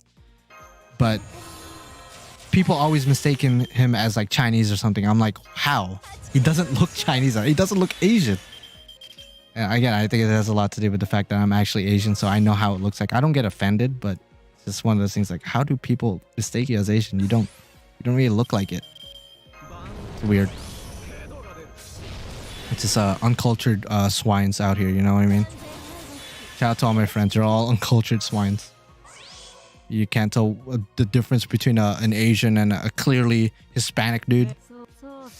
The fuck? Hawaiian people do look very Asian though, to be fair. To be fair, Kamikaze. I had to be super polite because I had a bunch of people watch me. Oh shit. I have to throw my best smile on. You gotta keep that gotta keep your composure. I just noticed the nipples, I don't know, after looking at it for like an hour straight now, her nipples are like diamond shaped kind of, right? They're like pointy. Am I high? Is it? Maybe it's like too pixelated that it looks diamond shaped, but it looks diamond shaped to me. You're more fluent in English than Tagalog? Okay. I'm clearly a lot more fluent in English. Even though I lived in the Philippines for like 5 years, I never really learned the language. I understand it. Like if family members talk to me in Tagalog, I'll get it. I understand what they're saying, but I never really speak it. I don't know why. Well, I do know why, but it's like a whole convoluted story on my childhood, which we could get in that at some other point. Yeah, it's on PS1, Lara Croft titties action. I learned just from watching TV. Ooh, nice. Self-taught. It's like when people say, yeah, I know Japanese. I watch anime. It's like, yeah, you do know Japanese, but like not actual Japanese, you know? You guys ever had those like people in high school who would talk hella Japanese just because they learned a lot of Japanese phrases and sentences from anime, but they don't know Japanese themselves, but they swear to God think that they're Japanese for some reason. I'm just like, you guys need Jesus, because no, stop what you're doing. You're not Japanese. You're not taking a class in Japanese. Stop speaking the language, because you're just being kind of weird. Like I not that this isn't Japanese, it's German, but I had this one dude who I knew throughout high school.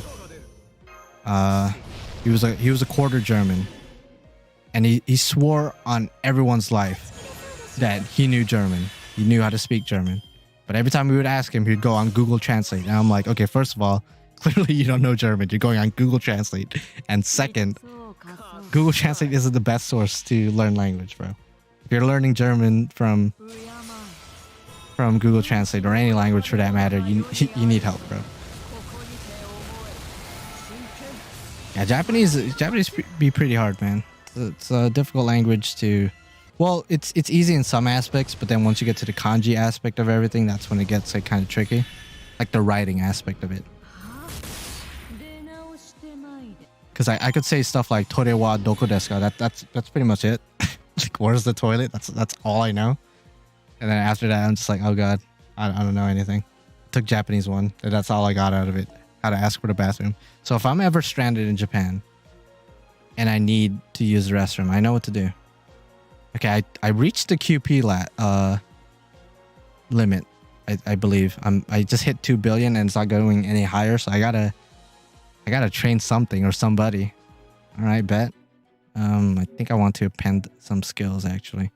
I haven't appended any of Gil's skills because I'm like debating if I want to use all of his coins on grailing him or nah. All right, let's see. Who do I append? I will append. Yeah. I'll append Yang. We'll do this one. We'll do your second one, just so you got NP. Yeah. Use your QP. Use some. Ooh, I need those bones though, but that's okay. It's Yang, y'all. It's Yang. Press 3 for C-Boy, yo, bet. If I'm ever stranded in Japan, I can finally say, bruh, if you do, you're gonna get a lot of weird looks, my guy. They probably heard it there before. They're like, oh god, it's another American or another foreigner that wants to quote freaking Naruto and shit. God damn it. I wonder if like Japanese people get really annoyed by tourists. Because I mean, 9 times out of 10, most people that are going to Japan are probably huge anime nerds and weeboos and otakus.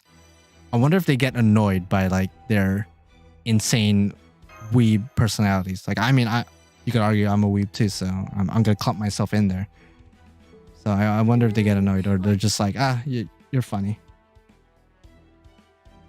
They do, especially workers in Akihabara. Okay, well, note to self: when I go there, well, I already knew I was gonna be very respectful. I wasn't gonna be, weird about it, but definitely gonna take the extra steps to make sure I don't do anything insanely cringy and mess up.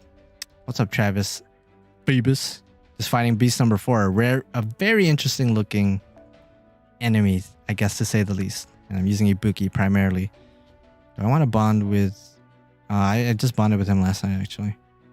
How about you, Hans? You close? You close yet? Bond 8. Absolutely. Yo, I wish I worked at Akihabara. That sounds lit, dude. No, I personally don't work there, Yato. Some of Brandon's homies, I guess. Acquaintances.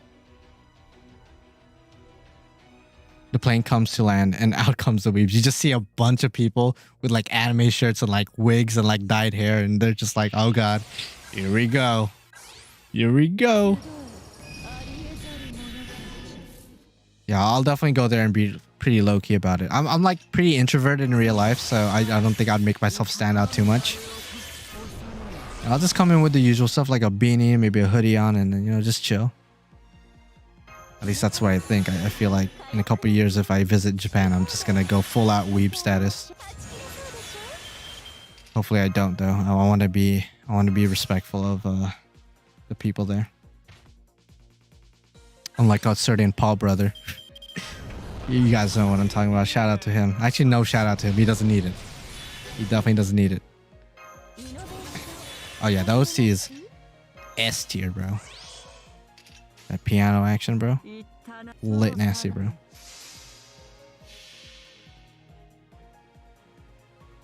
That's true, Brandon. It's like people who go there are usually very excited and like overwhelmed by like, oh my god, I'm actually in Japan. So I guess it makes sense that, certain tourists are just like, I guess, in your face about being in Japan, and then Japanese people, from what I heard, and you're backing it up, they're sort of to themselves a lot of the times.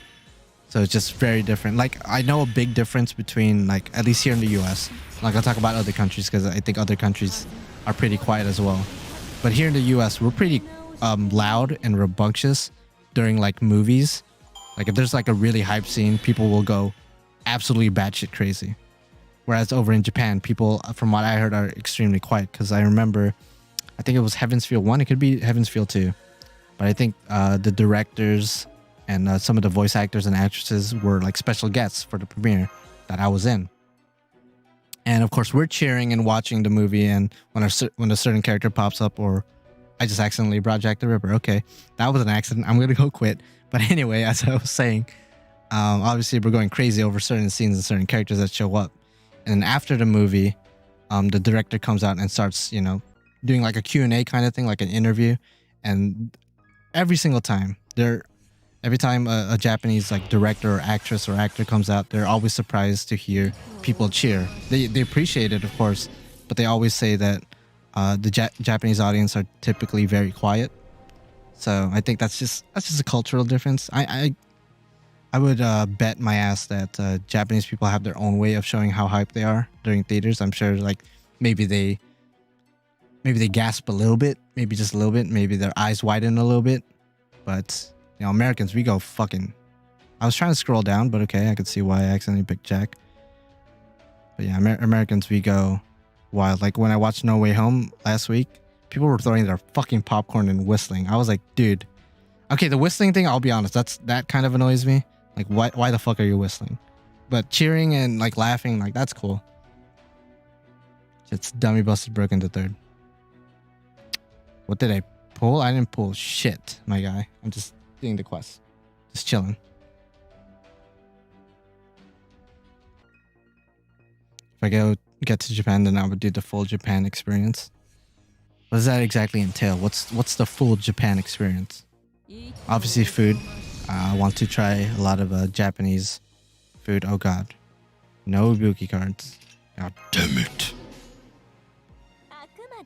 I'm just gonna do this full combo. Why not? Holy shit. By the way, I've been streaming for like over an hour. I might stop soon. And this, I'll be honest, this raid might last a lot longer than I thought. I said 4 to 5 hours. This looks like it's about to last maybe 8 hours. I'm gonna be honest. It seems like it's gonna last a while. Are people just like taking breaks from the raids? The one raid they're not no lifing. What the heck? Japan Succubus Cafe. I want to go to the UFO Table Cafe. Speaking of cafes, and I think there's a Monster Hunter one as well. I want to go to those because I know Japan is really big into Monster Hunter, and I love Monster Hunter. It's like my favorite video game series, period. And up until World, it wasn't really the most popular thing or most popular series in the Western, I guess, Western gaming scene. But it's caught some steam a little bit with World. So it's a bit more popular than it was before, but I know over in Japan, it's like almost on par with Pokemon almost. So I'm very excited to see all the Monster Hunter stuff I might be able to, you know, get experience of. We did 3 million per hour roughly, so assuming this keeps up 9 more hours to go. Yeah. The Monster Hunter World was my shit, dude. I have like 2,000 hours on that shit, which to me is a lot. I know there's gonna be people like, I played League of Legends and World of Warcraft for like 10,000 hours and I still play. And I'm like, okay, cool. That's great. Awesome. Here's a cookie. I'll go run off into the playground and do something else. But to me, 2,000 hours with Monster Hunter was fucking crazy. In the new game Rise, I think I have like 200, maybe 200, 300 hours. It's a decent amount, but goddamn. I don't know, Big Dick Eric. I don't know where your account is. You go sell it online. It's probably going to go for a decent dollar. Unsure. And I'm still playing for past almost 7 years because I'm a maniac. I'm one of those people, when I get into something, I pretty much stick with it. Like, I never get out of it. Which is why it's really hard to get me into something. Because once I'm deep in, you can't pull me out. It's impossible. It's physically impossible. Might finally play Monster Hunter once my hard drive gets installed. Dude, Alex, as a Filipino, I'm going to be honest, you're a disgrace to all Filipinos out there. I'm kidding, obviously. But Filipinos love Monster Hunter, clearly. That's how I got introduced to the game when I was in back in elementary school over at the Philippines. So a bunch of older people were playing it. And I was like, oh, that looks like an interesting game. Then when I was like looking through PSP games, back when PSP was, you know, relevant, I saw Monster Hunter and I was like, I'll give this a try. And I haven't looked back since. Shit is next level. Granted, the older games definitely aged and they're not the best games looking back at it, but still. You need to play Alex. Dead ass. If you ever get Monster Hunter Rise for the Switch, shoot me a DM on Twitter or Discord. I will fucking play with you, my guy. I love that game. Can't really play World with you because I haven't repaid my PSN, I guess, online subscription because I don't really use my PS4 anymore. Just because the only reason I bought a PS4, the only reason I like dropped $400 on a damn PS4 is to play Monster Hunter. But since it's over, it's like I don't really have a use for my PS4 anymore. Don't really have a use for it. The PC cafes here always have people still playing Monster Hunter. Yeah, Monster Hunter, I think Frontier, which is like a Japan exclusive Monster Hunter online game, is freaking cracked from what I've seen. Japanese people love Frontier, and I wish I could play Frontier, but again, it's like a Japanese exclusive thing. I feel like I have to like install a VPN or something convoluted in order to play it, and it's just not worth it. And I was gonna say, especially since it's in Japanese and I don't understand Japanese, but at the same time I'm playing a Japanese mobile game, so that's kind of contradictory, but it's kind of different. Like, this game is like, it's a turn-based game, nothing to it, nothing too crazy. Whereas like if I were to play like a other Japanese game that's much more, I guess, dynamic, I would just lose myself. I'd be like, I don't know what the fuck I'm looking at. Oh, Iceborne was like, the best DLC ever. I think out of the 2,000 hours I put into World, I think probably more than half of that was put into Iceborne. Deadass.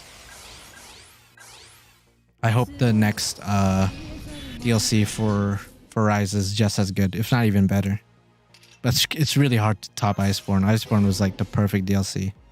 You had to pay for it, which I mean some people didn't like because in the past, Monster Hunter DLCs weren't paid for. It's just free to download. But Iceborne was definitely worth every penny. Yeah, it's a JP mobile game, and it is worth the investment. I like, you know, I have my moments with FGO where I'm salty and angry, but in the end of the day, that's just kind of what gacha does. That's just every gacha game, which is why I don't play other gacha games, because fuck that.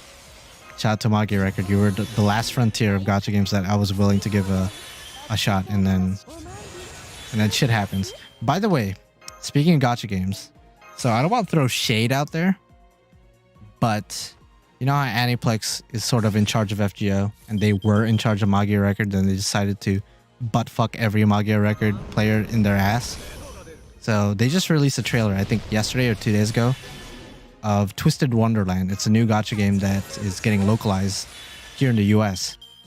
And I'm not saying don't play that game, but probably don't play that game, because knowing Aniplex and the fact that what they did with Magi Record, probably not a good idea to get into another one of their gacha games. Fate is fine.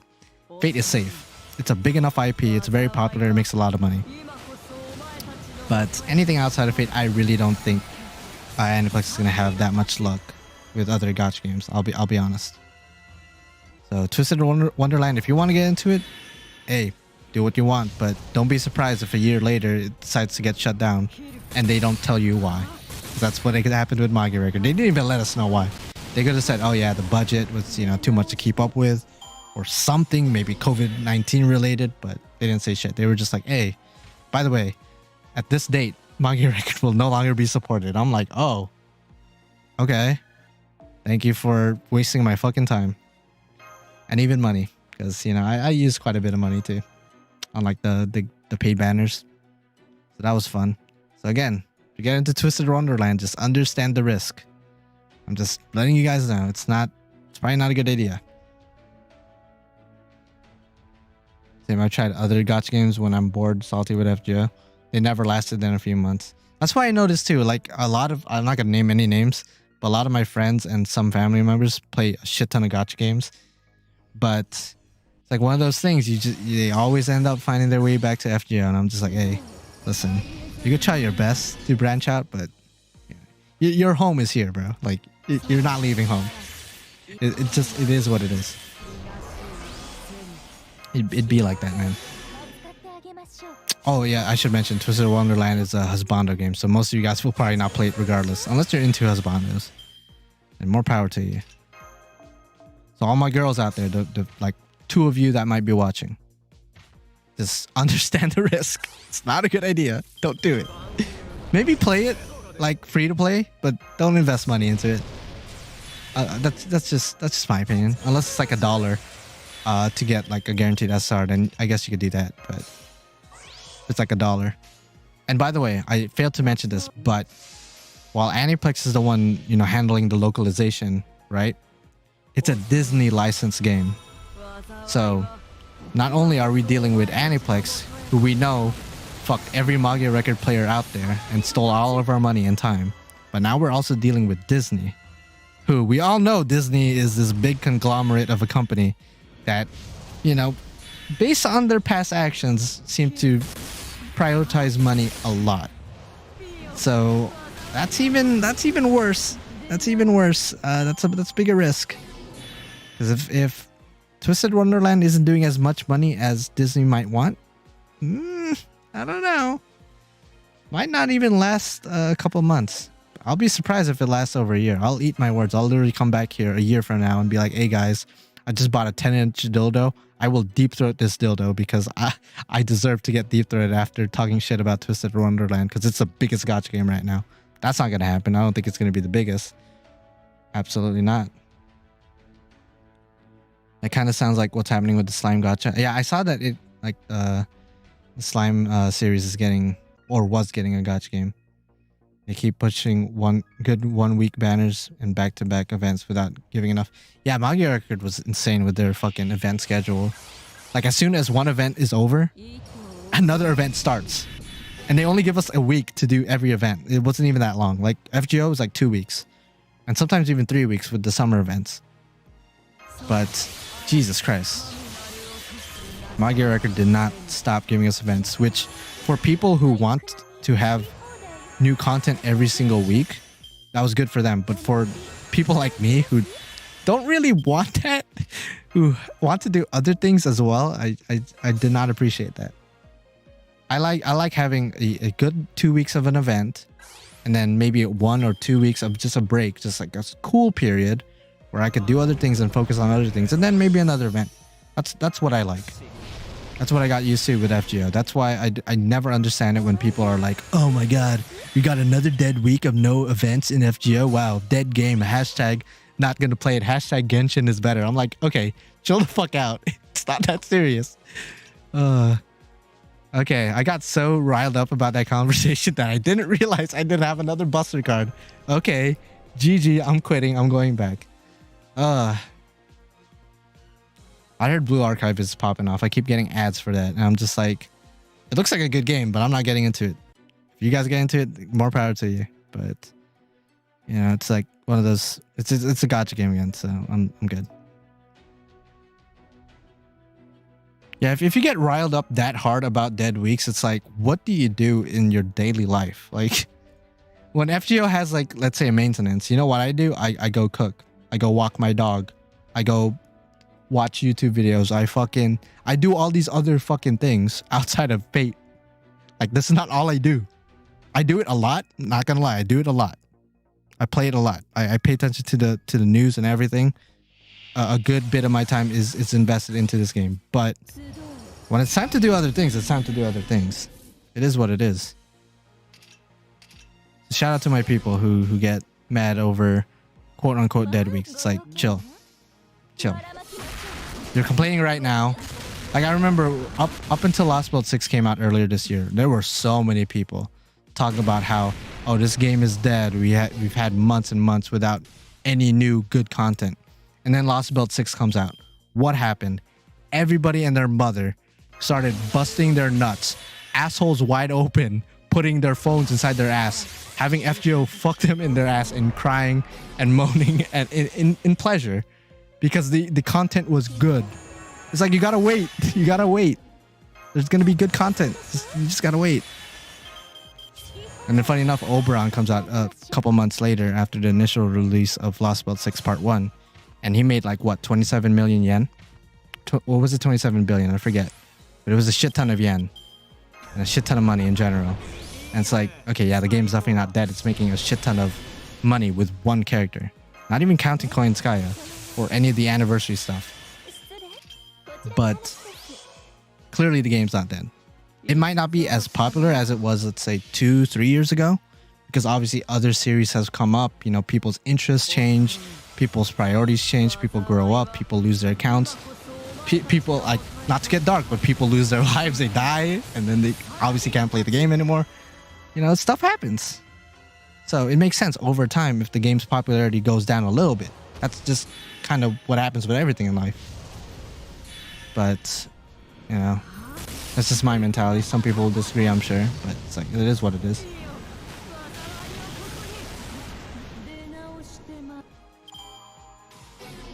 Yeah, there were so many posts that I saw, so many Reddit threads, Twitter posts. A lot of different people were like speculating, like, oh, the game's dying, the game's not gonna have like X amount of players by the time the year ends. And it's like, you're crazy. You're absolutely crazy.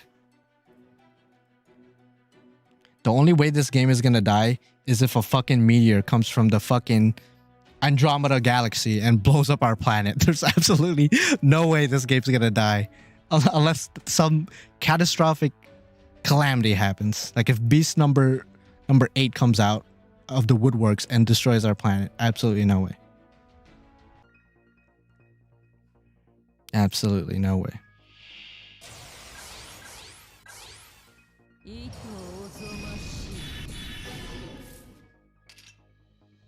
Yeah, we do have the blue eyes and red eyes black, or red eyes black dragon, blue eyes white dragon in Fate now, so that's pretty lit. Yeah, after 6 years, we're still going in strong. We're close to our 7th year, so shout out to us. Are there any year 1 players here? Because I'm not a day 1 player, but I'm a year 1 player. 2015, right when this game dropped, I was into it. Again, not day 1. It took me like a couple weeks. I think at the time I was playing, I want to say Monster Hunter 4 Ultimate, or was it Monster Hunter Generations? And I was just focused on that. And then eventually I had the time. I was like, you know what? I'll try this. Even though it's Japanese, I don't understand shit. It's a Fate game, so maybe I'll get into it. Week 1 player, nice, Brandon. Sheesh. Yeah, I'm like a week 2 player, probably week 2, maybe. I'll generalize it. I'll say month 1. I started playing when Gilgamesh was barely about to come out to JP. So yeah, pretty early on. And it reached its peak. I'd say the peak of FGO's popularity was probably, I want to say year 3, maybe year 4. And then it kind of dropped a little bit. Last year especially. There's like a noticeable drop, but it's not that bad. It's not that bad. People acting out like it's the end of the fucking world. It's like, no, it's not, man. It is not. All right. I'm getting to my QP cap again, so I'm gonna have to train more skills. Sheesh. I'll be honest. I did not know the cap was 2 billion. I thought you could keep going. I was dead ass gonna keep going until like 3 billion QP, but now I gotta train some bitches. What? I'll train Crane, even though she uses a lot of the yarn, but I like using Crane. And I like her voice too. She's voiced by Mami from the Madoka series. So I really like her voice. It reminds me of the good old days of Magi Record. Shout out to Miss Crane. Sheesh. And there's a lot of gacha games older than FGO, actually. Like, FGO is pretty old at this point. But there are a lot of gacha games out there that are a lot older than Fate. I forgot what this gacha game was called, but it was a gacha game that everybody was into back in high school. Back in like 2014, early 2015. Everyone was playing it in the high school library. I wasn't, because even at the time I wasn't fucking with gacha games. But everyone was playing it. And it's still going on till this day, I'm pretty sure. Grand Blue Fantasy is older than FGO. I actually did not know that. I did not know that. And it's still continuing, obviously. My brother's into it. So, and I got a fighting game last year. So it's one of those more successful gacha games, obviously. It has an anime series as well. So, and I'm not trying to throw shit in Grand Blue, but it's definitely not nearly as popular. And, you know, popularity doesn't mean everything, obviously, because even though it's not as popular, I guess, as Fate, it's still kicking it, and it's older. So the only way FGO is gonna die is if a literal meteor comes out of nowhere and blows up our planet. Otherwise, there's no way, unless the meteor has some kind of alien life form on it, and right before impact they see FGO and get into it, and they're like, you know what, I'm gonna spare this planet's life, and just stops the meteor from blowing us up, which is a possibility too. This game gets you hooked. Once you're into it, it's like, fuck, I can't get out. It's kind of like a drug.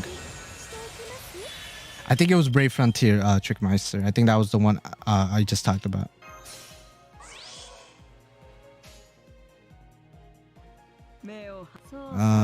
But again, I wasn't into gacha games back then, so I have no idea. But that name does sound familiar. Either that or that was a game that some of my friends got into like 2-3 years ago. And they were also FGO players, and they were really happy about playing another gacha game, and they wanted me to get into it, and I was like, fuck no. You got me fucked up, my guy. Again, if I get into something, I get into it deep. Obviously, FGO, I'm into it deep. You come to my room, 90% of my room is pretty much Fate related. The other 10% is like Monster Hunter, honestly. So Like that's how into it I am. I can't really get into other stuff like on a casual level. And that's just with everything, not just with games. That's with anime, TV shows, movies. It's really hard to get me into something. And that's self-inflicted because I know how I am. I can't just watch something casually and just move on. No, I'm online, I'm on Reddit, I'm on Twitter. I'm looking at theories and watching different kind of videos on whatever certain thing I'm trying to get into. I get so deep into it. It's hard for me to be a casual fan of something. FGO would reach the peak once again with a fully if there were fully animated cutscenes. I think because I know some people want to have like actual voice acting for the cutscenes, which would be cool. But had you guys ever sat down and actually, experience how long these cutscenes could get? These cutscenes, like one cutscene could be as long as like half an episode of an anime. So like there's a lot of dialogue. So I don't think there's going to be ever fully voiced cutscenes besides like the Valentine's event. And I guess like certain exceptions, I'm sure there's other instances where there were fully voiced dialogue during cutscenes. But I don't think there's ever going to be like the whole entire game is going to be fully voiced. I highly doubt they're going to do that. I think they should just keep voice acting for, I guess, climactic scenes, like the end of a Lostbelt or like the end of the Singularity. Like those final chapters would be voiced. I think that would be something that they could do. And same thing with like animated cutscenes. I don't think they could animate everything, because to be honest, not everything is worth animating. But if they animate like the last cutscenes into like a fully fledged episode almost, I think that would be something that they could do. That would be pretty cool.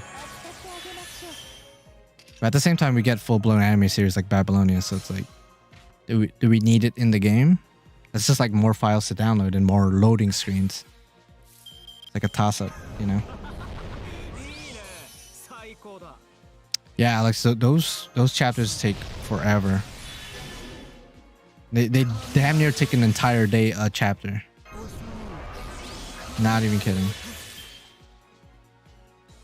Should be cray, man.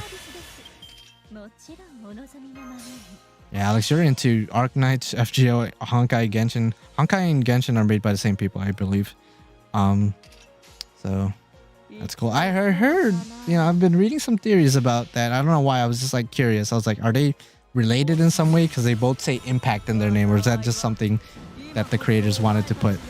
And apparently there's like theories that they're like related. Like there's certain things they call back on from Honkai Impact into Genshin. And I'm just like, oh, that's interesting. Maybe they're going to be connected one day or have like some kind of quote unquote collab event. I don't know. Obviously, I don't play either game, so I'm not too knowledgeable about the references they have between each game, but that'd be pretty cool to see from the outside. I remember you baiting people into thinking Muramasa was finally out. That was the funniest fucking stream ever. I remember just streaming. I had Muramasa on the thumbnail. I had like a fake banner up, and I was like, "Yeah, guys, I'm sorry. I've been roasting Muramasa fans for years, and he's actually finally coming out." And then there were actual people in the chat who were like, "What?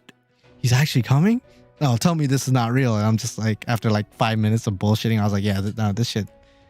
It's April Fool's, guys. Like, come on now." I think that video or that stream is still up. You could go back and watch it. And I think somebody commented like earlier this year, like, this aged well. And I'm like, yeah, it kind of did. It kind of did.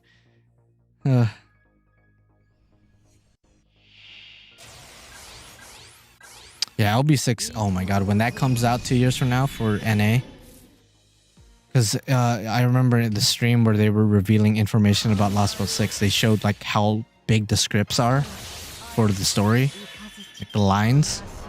And it was like stacks and stacks of paper. And I'm just like, holy crap. Once it comes out in NA and people get to read it, people are going to be in their rooms for like an entire week just reading the entire chapter. It's like, goddamn. And shout out to the localization team. They may not be perfect, but they got their work cut out for them once Lostbelt 6 comes out. I mean, I'm sure that they translate things months and months beforehand, but still, that's like, it's going to be a task. 15K words? Holy. Yeah, I wouldn't be surprised if it's that much. But that's Japanese words, right? That's Japanese characters. So how much does that convert into, you know, English? I don't know if it's going to be a lot more or a lot less. Unsure. Yeah, Lostbelt 6 is divided into 3. Okay. It's cray-cray. Lostbelt 6 is longer than the Fate visual novel. If it actually is. By the way, I did notice that I didn't have a Buster card, but I said, fuck it. I might as well try. You know, I'm not letting her do her animations and whatnot. I kind of want to see her NP. Something I kind of want to see.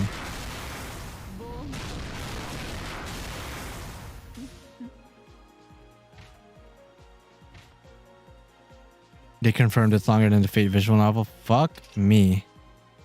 Yeah, no, that's wild. That's wild. And you gotta think about it. I think on average it takes, from what I was Googling back when I was trying to get into the visual novel, which I still plan on playing eventually, I just don't know when I'm gonna pick it back up, is it takes 45 hours to finish, I think, one route. And I'm just like, fuck. So now imagine that. But for Lostbelt 6. That's, oh man, that's gonna fucking suck for a lot of people. Oh man. Lostbelt 6 fucked me up emotionally. I had to get a cigarette. God damn. Alright, I don't know if I'm gonna start smoking after Lostbelt 6, but Jesus. Man, that's cray-cray, man. Yo, if they animate Lostbelt 6 and it's not at least 100 plus episodes, then people are gonna be pissed. Because they're gonna need that much.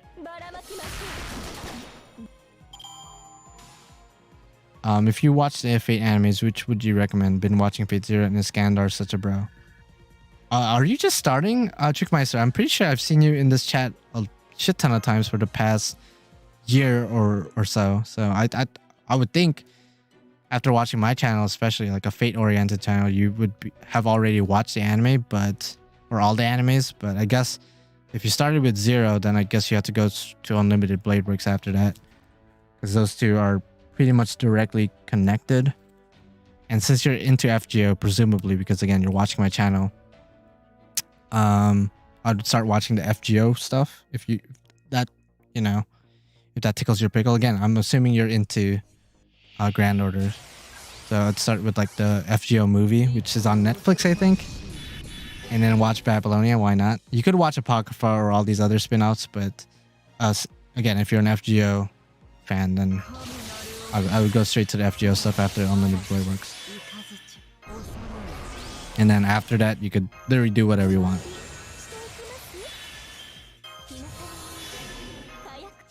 You could literally do whatever you want. You could watch all of them. You could literally watch all of them.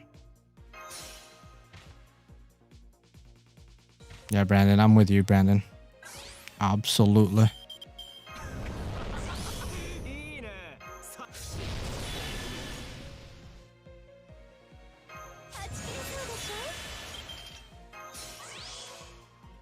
Okay, we got the Buster card, thank God.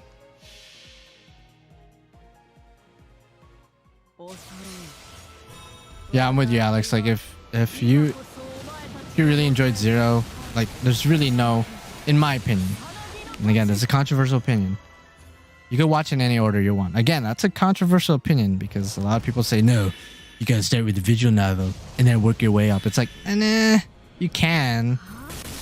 If that's how you started, congratulations. Here's a cookie. Go have fun with that. But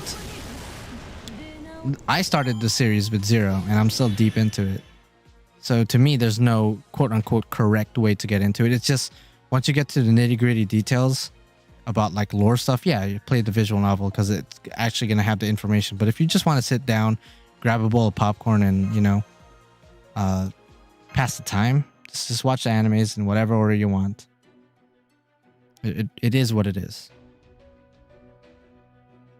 If you want to be, you know, a super duper purist, yeah, start with the visual novels, whatever you want. Again, it takes 45 hours for one route, so if you have that time, it is what it is. But if you're like me or most people out there, 99.9% of the human population, you don't have that time necessarily because shit happens, life happens, and you kind of want to do other things to pass your time. Which is probably because again, last year I was getting into the visual novel. I was, and then shit happened personally. You guys already know, and that momentum sort of stopped, and I just never had the motivation to pick it back up. But again, I will pick it back up eventually. It's just shit happens. And if you know, you know. If you don't know, it is what it is. Oh, the Heaven's Feel movies are good. Some people don't like it because obviously it involves Sakura, and a lot of people hate Sakura. Shout out to her. And a lot of people also are visual novel purists, and they think and believe and feel like the visual novels are a lot better. And well, I get, of course, in terms of accuracy and, you know, being more detailed, obviously the visual novels are going to be better. But I mean, come on now. See, this is what I never got when, not even just visual novels, when it comes to manga as well, or light novels. When people watch an anime that's based off of like a light novel or manga or a visual novel, they always say, like the haters always say, oh, this episode sucks. Oh, this anime sucks because they don't have this detail, this minor thing, this dialogue. They cut out this fight scene. They cut out this thing. And I'm just like, well, I mean, that's all well and good, but the reason why people like watching anime because it's dynamic. It has animation. It has voice acting. It has all these different aspects that if I, for example, if I read a manga, there's no music, there's no animation, there's 9 times out of 10, there's no color. So it's like if I read a manga and I'm like, oh, this manga sucks because it has no voice acting. That would be the same kind of argument. It makes no sense. I'm not watching the anime necessarily for all the nitty-gritty details. It would be great if they had those, but if they had to cut it out because of time, because the contract says only 24 episodes, even though it would take 50 episodes to have all the details, it makes sense to cut out certain things because it's an anime adaptation. It's not supposed to be 100% accurate. That's kind of how it works. So again, to me, it's the same thing. If I read the manga and I say, this is trash, it has no voice acting. Well, no shit, Sherlock. It's not supposed to. Like, what? Or if I read a visual novel and I'm like, this is trash, they don't move, the characters don't move, it's just a PNG. It's like, well, yeah, it's a visual novel. They're not supposed to move too much. You know, it's like limited movement. That argument never made sense to me when all these manga readers and whatnot. Like, I would understand if like the story takes a complete different shift and it becomes like an anime original thing, kind of like what they did with the original Full Metal Alchemist anime, where they just went completely a different direction with the story. I would understand that. But if it's like the story's pretty much the same, pretty much, it's just, why are you complaining?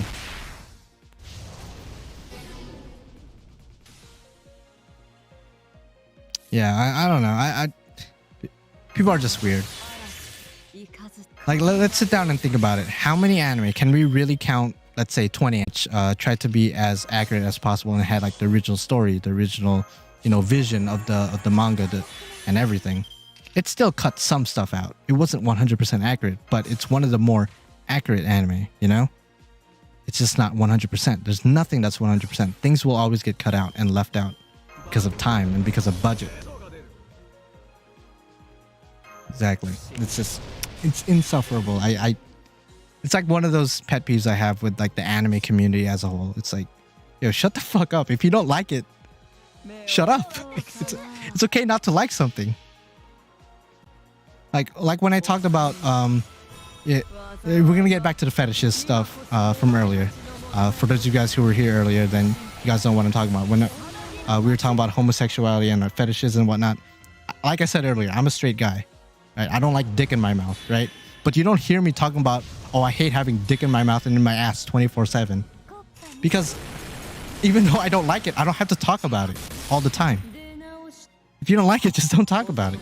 Simple as that. It's just weird. People are just weird with their certain dislikes and they want people to know what they don't like. It's like, dude, come on. And which is ironic because I'm sort of talking about what I don't like about the anime community, but I feel like this is like one of those things that have to be said.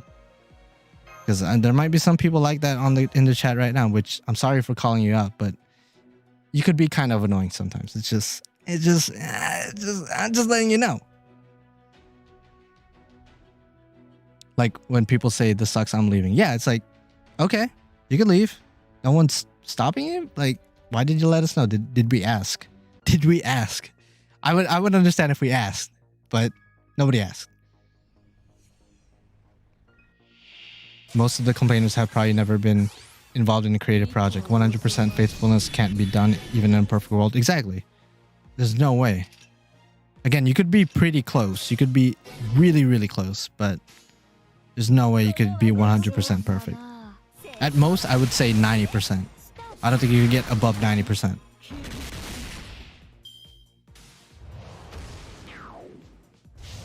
I'm usually watching something to see if it's animated, not for accuracy. Exactly. Like when people get excited with, oh, this new JoJo's part is being animated finally. Like people get excited, but obviously it's not going to be completely accurate to the manga. They're just excited to hear the voices. They're excited to see, oh, I wonder how they're going to animate this scene.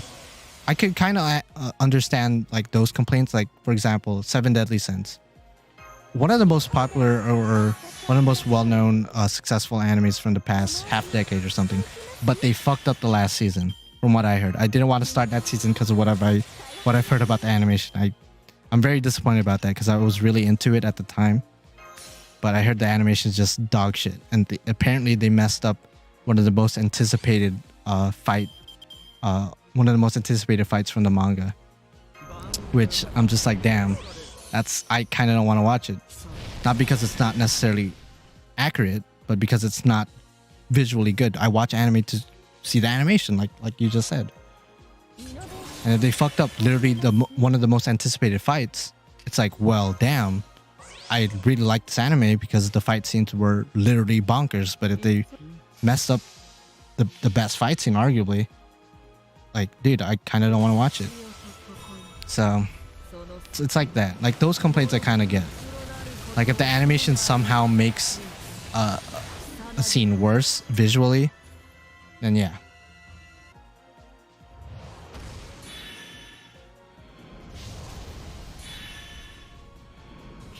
Alright. How many times have I fought this bitch? Going back into Fate real quick. Holy crap. It's like close to a quarter of the way done. This she might still be around when I wake up. Honestly.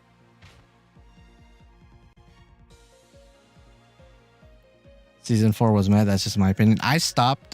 Spoiler alert for Seven Deadly. I'm not gonna spoil it too much, but I stopped at the season where they first introduced Escanor. That's all I'll say.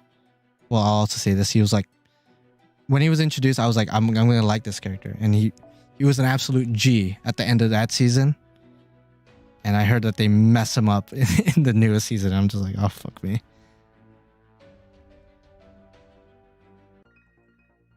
Yeah, some people get really extra with it, Brandon. Which is, it's like a double-edged sword. It's like, at least we know you're passionate about this certain things. I get passionate about certain things as well. So in some senses, I kind of respect it, you know? I respect your passion for this, but sometimes you got to dial it down. Sort of take a step back and be like, yo, chill. It's not that serious. Because I could get pretty serious about certain things as well that some people might not think is a big deal. But it really depends on the situation and like, you know, who I'm talking to, etc. If it's appropriate.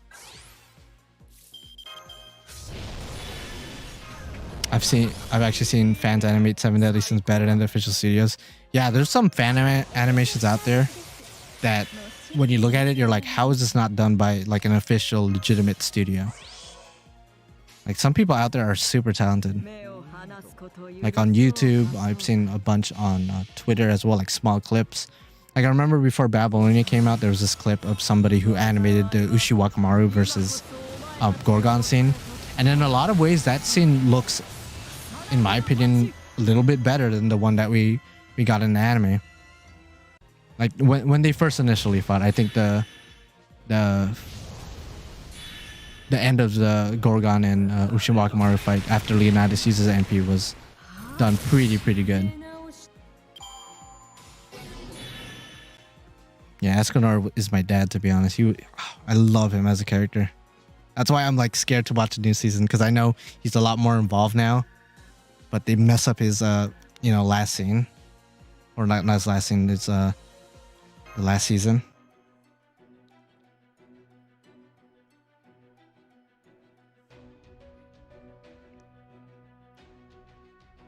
You know, you just gotta pick and choose what you criticize. All comes down to that. And just be civil about it. Don't be a dick about it. Oh god, I accidentally picked Jackie. I kept trying to scroll down, but the game kind of lags a little bit. I need to get a new phone. My phone's like 4 years old. I definitely need to get a new device. For those of you guys who are wondering, I don't play this game on my PC, even though it looks like it. I play on my phone. Alright, Jack, I love you and all, but you're definitely not the servant I want to use right now. Actually, this is a perfect time to check how many times I fought this boss. Yeah, I did see a fan animation of that fight scene as well.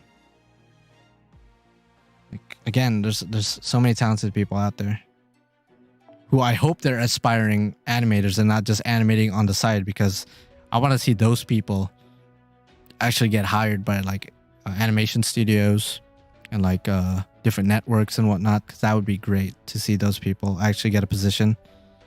Because if they're good behind their own computer by themselves, like imagine them in a team with actual professional equipment, you know, like high-end shit.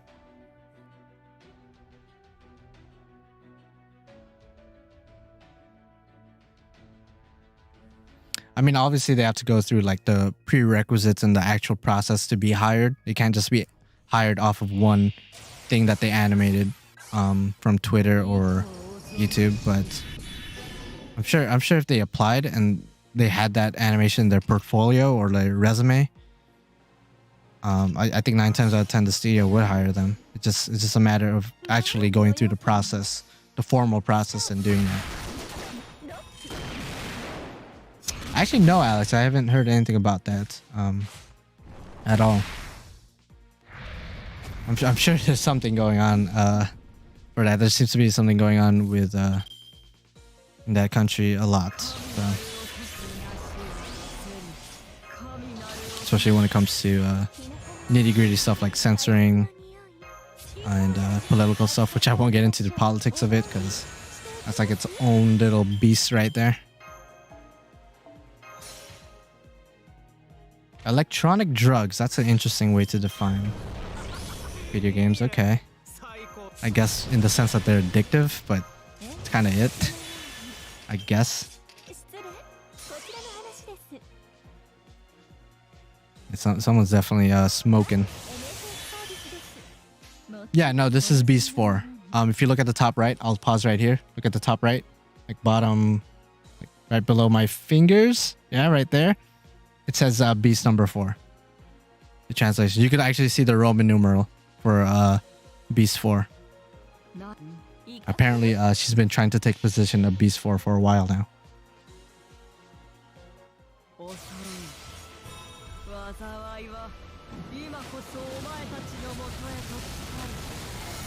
Absolutely.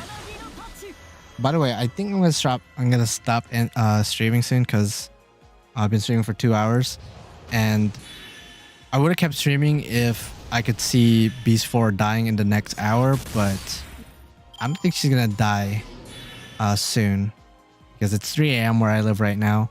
Some people are gonna keep staying up. I might stay up for a little bit too, but I need to get some sleep because even though I slept a lot yesterday, I need a lot more sleep. So I'm sorry if I'm ending it kind of abruptly, but I have 0 AP right now, so it's actually a perfect time to stop. So thank you guys for hanging out with me and hearing me rant about the most random shit. We literally went from talking about the most vulgar, fucked up shit to actual like legitimate anime related stuff. So I really appreciate that for hanging out and whatnot. So I'm also really thirsty and I want to get some water, and I'm starting to sweat. Like it's getting kind of hot where I am right now. I don't know why. It's probably cold everywhere else in my house, but I got the windows closed and my PC is blasting in my face. So it's hot for me. And I got my beanie and jacket on. But anyway, I hope you guys enjoyed your holidays, and I hope you guys continue to enjoy the holidays up until New Year's, and then all the way. Hopefully you carry that momentum throughout the year next year. Hope 2022 is a better year than this year. This year was, I think, better than last year, but I hope it gets better and better because obvious reasons, real life stuff. But yeah, this will be posted as a video later. So if you want to rewatch certain parts or whatever, as usual, this will be posted as a video. I will stream again on my birthday at the 28th. probably around the same time. Because I really don't do anything for my birthday, because pretty much my birthday is celebrated on Christmas Day, since it's so close. So pretty much have nothing planned for my birthday. So besides the stream, so I hope to see you guys there. And yeah, gonna be nothing to do for my birthday in FGO. So probably just gonna farm QP for like an hour or something. And yeah, I guess I'll see you guys later. Bye bye.